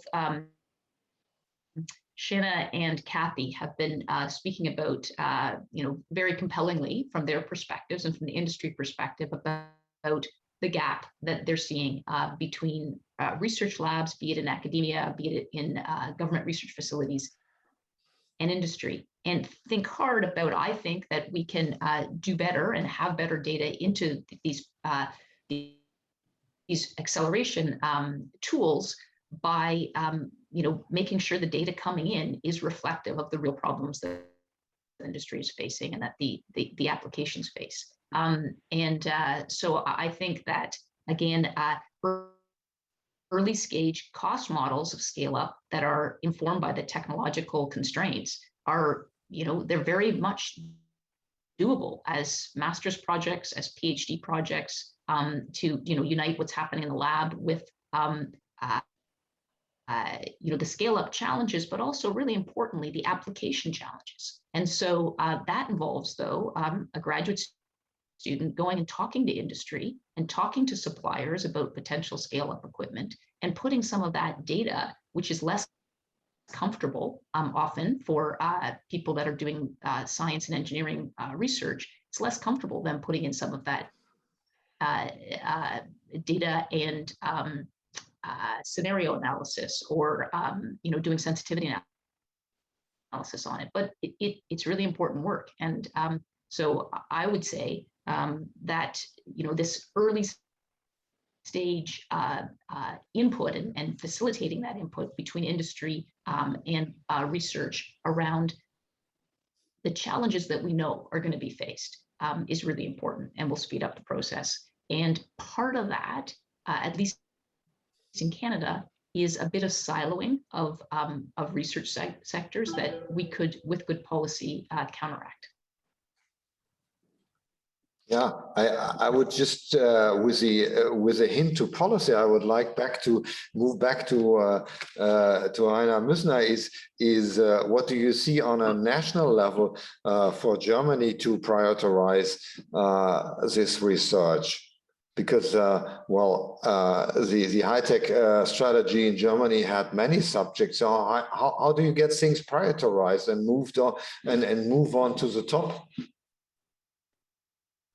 It's indeed an interesting question, because I guess prioritization of research topics or research areas is one of the most difficult tasks for a funding organization or a strategic researcher. One reason is that we don't know for sure, and at least not in the beginning, where we will have the best impact of research results later on, sometimes many years later on society or in industry. So you always have to be technology open. Of course, there are always at a certain time things that are more pressing when you have political pressure on certain policy areas, etc. But even so, it's rather impossible, or you're not that good advised if you would boil it down operationally, that you say, okay, I put all my euros in the area of materials research for energy materials. Who tells you that the next breakthrough with materials is not in materials for health applications or materials that have a smaller CO2 impact when it comes to constructions, because they are self-healing and produce less CO2. So it's always a trade-off. You can't spend your euro always once. And that's why I would say you're always good advice if you have a broad scope where you invest your money, and at a certain level where you have a feeling we are close to the situation, where we can come to a benefit, to a result that is close to an uptake of industry, of companies or whatever, then you can focus. But to focus right from the start and to prioritize, it's rather difficult. Okay, so let's get a view on the European, perhaps on the more on the European side. Raphael, what's your view on this? With Europe, you have the same situation as Rainer Müssner described, but you have also a lot of you have that for more than one nation. So how does this affect the whole game of getting perhaps important research more into the focus? Yeah, well, I guess that there are several ways of prioritization. And Europe, for example, has made its largest investment in terms of the well-known flagship initiatives. You know, probably those not the 10-year-old ones, like the Human Brain Project and the graphene one, which is related to materials. But the third one, which came, was the batteries 2030. That you know all much better than me, that they are working so hard, for example, on designing new solid electrolytes. So this is the way that they do. They make open calls and try to prioritize those topics that have been identified as the most prominent ones. And what it is also most important from the other side, not maybe just the funders, but let's say the people who receive the fund, is just to really see the research as an investment and not at a cost. Because probably in countries like Germany and Canada, this is something that is a fact, but not in other European countries. So this change of education or something like that is really neat. And as I would like to fully endorse what Elise has mentioned about the integration between academia and industry. Okay, let's move on a little bit. I have a question to the if you look again on the innovation side, and here the question comes up a little bit, and that with being with DINS and ISO myself a lot, the question would be standardization. I mean, standardization is in the early development phase. It's not very probably not very useful in the research phase, but later on it could be. I mean, if you look at the China 2030 strategy, standardization is a big issue. So when you move from a material to a device, when do you have, what's your take on when do you have to move into standardization? So I don't know, shall we start, Casey? You're more on really on the device side and component side. So when it is time for standardization, and is standardization and innovation, is it pushing innovation, or could it be also say a showstopper for innovation? Well, I think we need to really define what standardization means, because there's a lot of levels to that. I think trying to force everybody to use, say, the same MEA active area, or same connections and things like that becomes very, very difficult. But I do think standardization in terms of how we're testing things, how we're reporting things, how we're comparing things is all extremely important in terms of really understanding where the promising areas of research are. There's been some papers, especially on the electrolysis side, where people have collected data from the literature and shown that for nominally kind of the same membrane, the efficiencies that people are getting for performance are wildly different, and it's because of different cell setups and things like that. So I do think that there's a need to come up with standard tests and standards to compare to, even if at the end of the day you end up saying, well, this material is more optimized for this set of conditions. At least knowing how it compared against a standard baseline to know that your setup is correct, your calibrations are correct, all of those things would really help kind of eliminate things that are not so promising early. And then I think that gets harder and harder as you go more mature, more into components. But at the materials level, we're really working to try to set some of those standards. Yeah, okay, that means comparability to on results from analytics, which is important if you want to compare data and have a data exchange on a fair level. Shana, what's your take on standardization? Yeah, I definitely agree that there's a good role for standardization, and at the materials level, making sure at the basic testing that we can compare results. So at the catalyst, even at the rotating disk electrode level, making sure that those tests are done with very similar procedures and results are comparable across. There's also a strong benefit, I think, of some standardization set by targets, by government targets. So because that really sets a non-competitive benchmark that everybody can test against and compare against. And so you have good comparison across different companies. But there's also always a trade-off between standardization and efficiencies and innovation, I think, and time costs. If you are required to fulfill certain standardization protocols, but they aren't really meeting your needs, then that's an extra time cost that can slow things down, which we're not trying to do. So it's just trying to get that right trade-off. What's the balance? We need some, because otherwise we waste time not understanding results, but we also don't want to over standardize things. And as you go up in scale, it becomes much more challenging, as Kathy mentioned. Companies really think that how they operate, how they design is very proprietary, and it's hard to get agreement on what standard conditions should be. And it's not so hard on performance. When you start looking at things like durability and operating strategies, it becomes very, very challenging. And also just, I've, in the fuel cell industry, certainly we've had many efforts at some standardization across testing protocols at the cell level, and often those take a lot of time and don't really come up to much. So grain of sand for me on standardization, but I think there's definitely a role for it. Florian, what's your? Are you using standardization? Is that an issue for your commercial efforts? Yeah, so I mean, standardization is not a bad thing. It's good. Removes some uncertainty, as we have heard already. However, we would also say it needs to leave some room for flexibility, for flexible solutions. I mean, we had standard protocols we just had.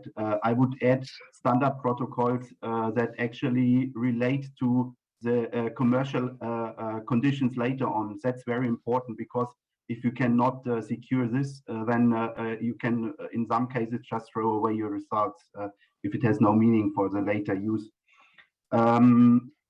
What we actually are working good with is, like, we have some kind of standard protocols related to commercial application, and also on the hardware side and on the technology side, some modules, defined modules, which you can actually simply use. And in this case, have a kind of a toolbox of modules and also standard protocols. And then you can take to make your flexible solutions. So that's kind of the compromise we are doing. Standardization, yes. Flexibility, also important. And then what is very important for us, what we see with our customers, customized solutions is important. So just running one standard is not the solution, but standard and flexibility together, that's it's a good solution, yeah, I would say. Okay, Alicia, do you think you could put the role of standardization into a model of innovation, or at what stage of innovation it is helpful, and at what stage it would be less helpful? Yeah, that's a great question. We've heard a little bit about it. Here are those trade-offs from the perspective, particularly of Shanna. I would say that I don't think I have much new to add, other than standardized tests help for credibility, for comparability, for reproducibility, and you don't want to preclude or put new barriers into novel methods of achieving breakthrough innovation. So, but it's certainly something I want to think about a little bit harder. I would say that perhaps in both the questions of utility and the question of predictive cost modeling, one could try to think about what exists in standards in that sector. But nothing more than that to add at the moment. Okay, that's I guess some input here would be also my belief that if you look at the open innovation funnel model, that in the early part of the open transmissive funnel, you need standardization could be helpful, and later on perhaps less helpful. Well, I have to look a little bit, watch the time. We have to 6:30 here in European time. I would like to enter the area of final question, and also let the audience get some question. And we can also see the slides. But it's now a good time to have a look at the slides from the polls of the audience of the workshop. So we have to get some. Sure. I just put it up. And Anjali, is there any question from the audience directly to you, or anything you want to point out while we're looking at these two questions that we put as a survey? Sure. Yeah, we do have a couple. So we've had one private one, and then a few more following that. I'll start off with asking the first one. So the question is, how can we early evaluate a material that has a high property floor but a too low property ceiling? And an addendum to that is the processing window sensitivity analysis. So maybe it might be better if the person would like to ask their question directly or clarify.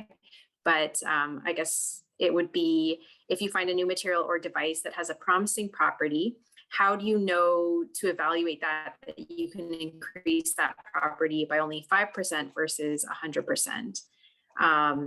So I'm not sure if that was clear, or if that person might like to ask directly.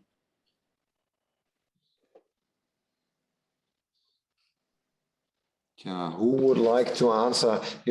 Try and answer on that one from the panel, perhaps, or from the audience. Perhaps you could repeat the question. Sure, and maybe I think instead of myself trying to interpret this, not to put them on the spot, but Jay, would you like to jump in? Sure, Jay, would you like to be on the spot? So the question really comes down to triaging the discovery of new materials and effectively evaluating their actual promise. So you identify a new material with a good property. How do we effectively evaluate whether or not there is significant room for that material's improvement, and thus reasonable promise to put funding and time into, versus it's a low property ceiling material? You're only going to be able to eke a little bit more out. And likewise, there's the issue of processing window, particularly when we want to hand it off to industry, right? How narrow is the processing window that even enables you to touch the floor, let alone the ceiling? So I'm happy to take a first stab at that.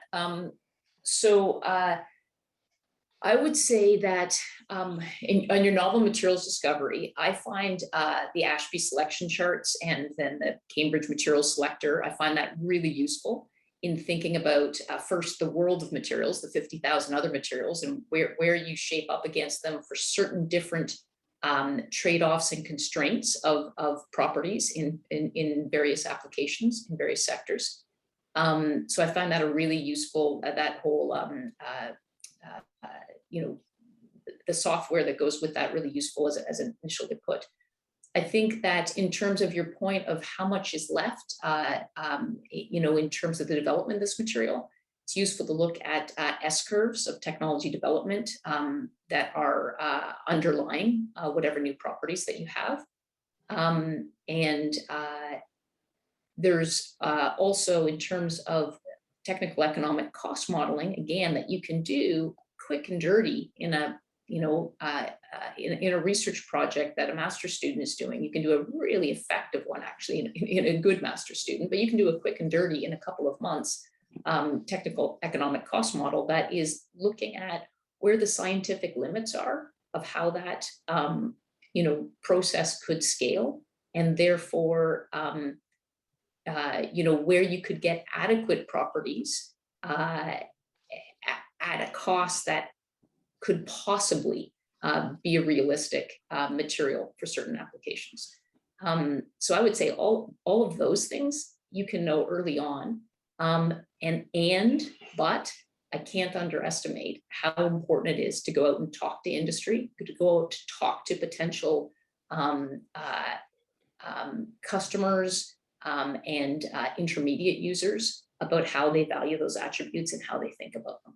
Because often we're thinking about them incorrectly in the lab, and we're thinking, I can send a paper around to this group of an example of a new type of hydrogen production, and looking at it, lab scale hydrogen production, looking at it and thinking about in what applications could it be viable, and the trade-offs that were being made about what to optimize were incorrect. And we could tell that with 3 months of modeling.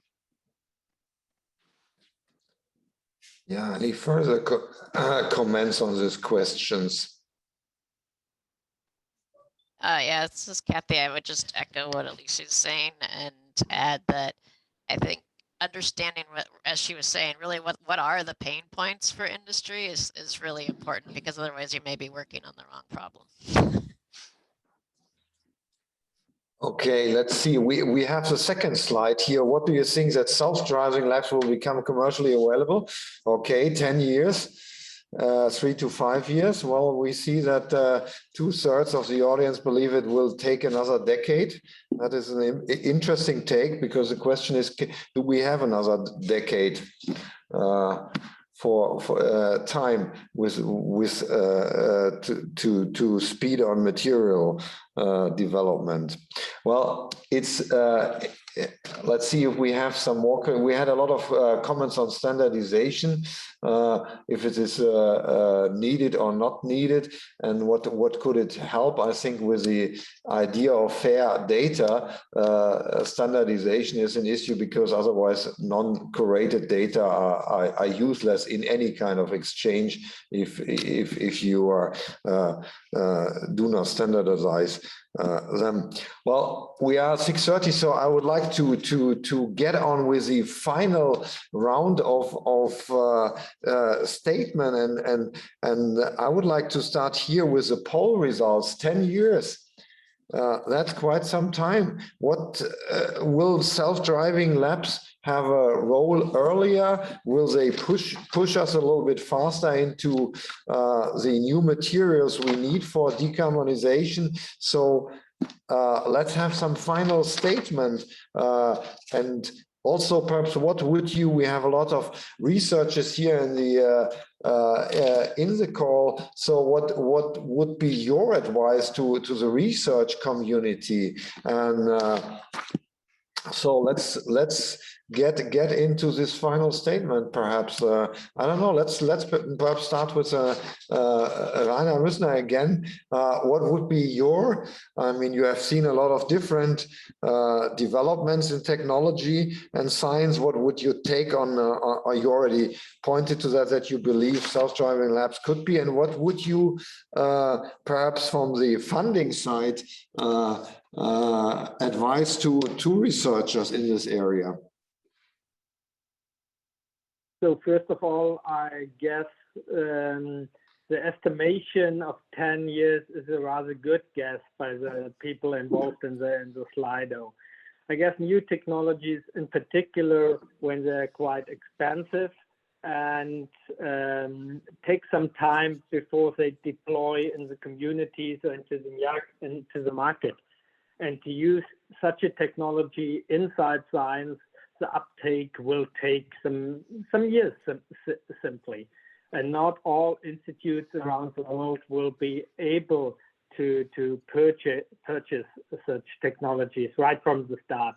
So it's probably a transition phase between 8 to 15 years.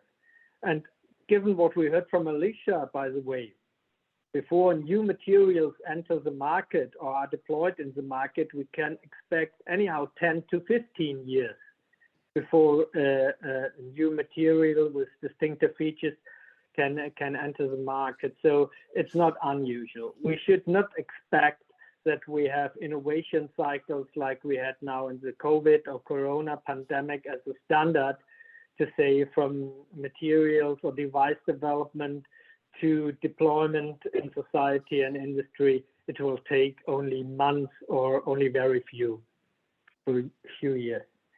From the funding side, it tells me basically the following, that you have to fund with a very broad scope and not to focus only on one technology that can't be deployed widely. That's the conclusion from the funding side. I guess in the very end, the benefits of automatization and self-driving labs is clear, and there will be a success on the international lab market anyhow.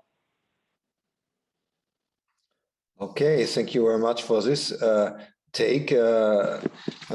So perhaps we move on to Raphael. What's your final statement on the future of maps, and what would you advise perhaps young researchers? Well, for just young researchers, my simple quote, and just being very short, is that materials is a fully cross-cutting technology. They are part of every kind of technological development, any of them. So it is a very stellentic field to work on. Okay, that was short and clear. So let's move a little bit. Alicia, Alicia,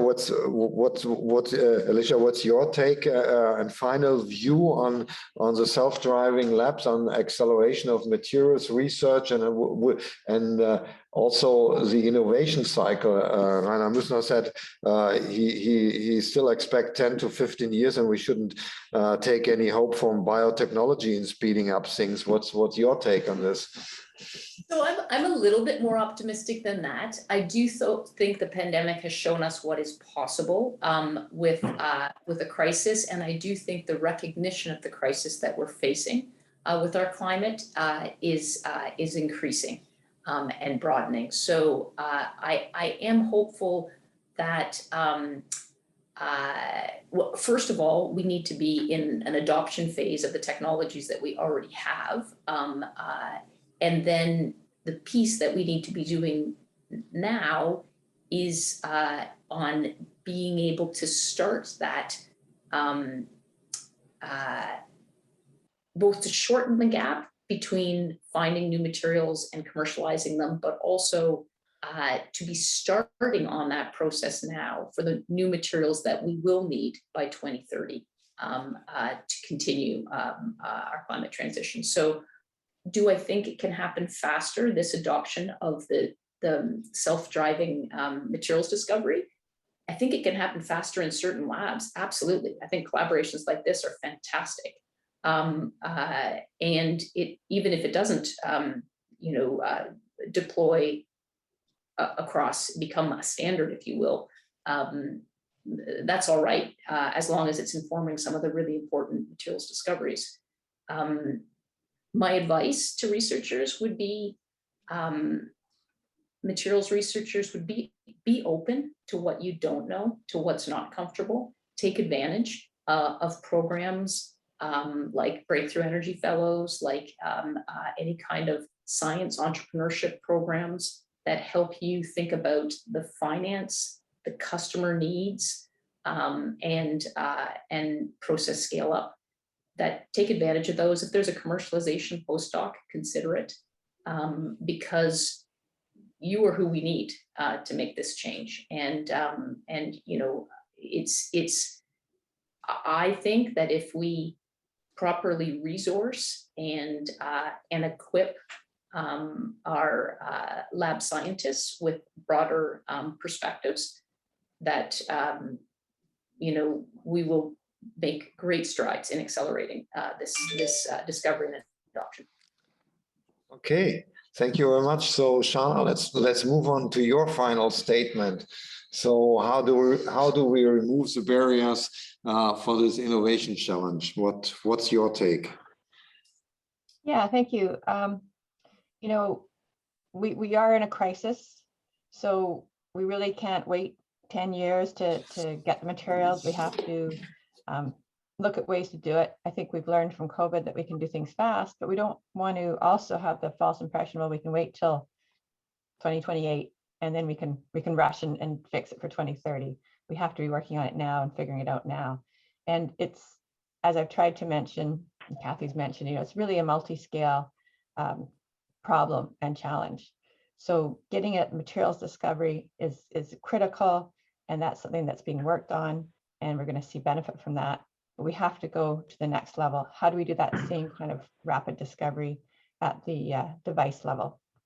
So how do you make sure that your materials, we've all been talking about it, how do we make sure that materials that you have great properties at that lowest scale are going to translate to good properties in the actual products, the actual devices?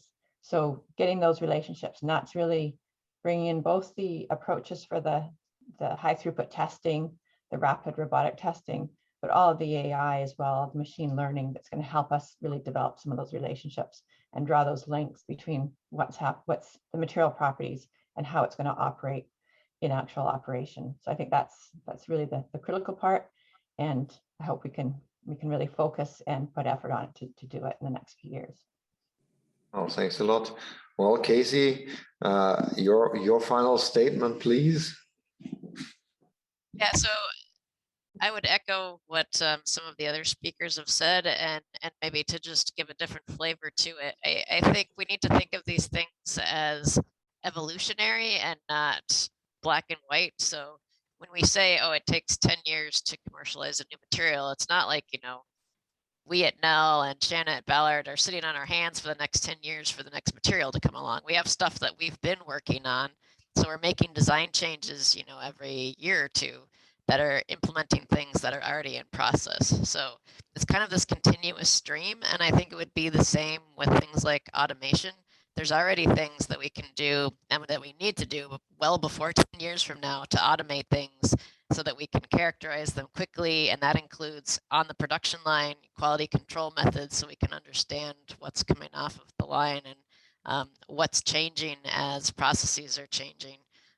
So I think on the one hand, you have to figure out where in that process are you inserting kind of a new development, and then how do we accelerate those new developments so that they can get there faster. Well, thanks. And Florian, you have the burden of the last statement. Yeah, I mean, I would agree what was just said. 10 years from now, I mean, I would say technically there's a lot possible. I mean, one actually sees it also in pharmaceuticals. There's a lot possible. For us, the question is always what actually makes sense. And I mean, this self-driving labs, this platforms, it's just a means. It has no own purpose. So our first starting point is actually always look at your workflow, what you want to develop, and then not think of the final lab, but do it in steps. Our first step is then do a workflow analysis. And the first thing you want to automate are the bottlenecks and other things you maybe don't need to automate. So, and then it's, as was just said, it's an iterative process. And finally, you end up maybe with a self-driving lab. But it's really the steps and think about the bottlenecks, and that there you can do actually quite a lot. And then you have benefit already before 10 years. And as a final statement, maybe it's also, I think was also said already, therefore short, maybe don't overestimate the early stages. Go fast to the final application. We have heard earlier the device level and so on. And that's also what we experience. Sometimes it's waste of time if you spend too much time in the early stage and not see the whole picture. And also take into account the customer need, because in the end, that's the final proof if you are successful or not. And yeah, and don't reinvent every wheel you find. Look for corporations and focus on your core area and not on all problems. There are others who have invented the wheel already. So some corporations, and think about what is your core topic. That's maybe from my side. Thank you. Well, thank you very much. It's now my pleasure to thank all the panelists for all the different views we had and the different insights in a lot of areas, ranging from politics to culture to also to science and technology, how to get and that was very, very helpful and illuminated a lot of areas which we tackled in this well, short 90, more or less 90 minutes. And thank you again for participating and keeping your answers short and concise. And so I hand back Yes, to Kors and everybody else. Thanks. Thank you.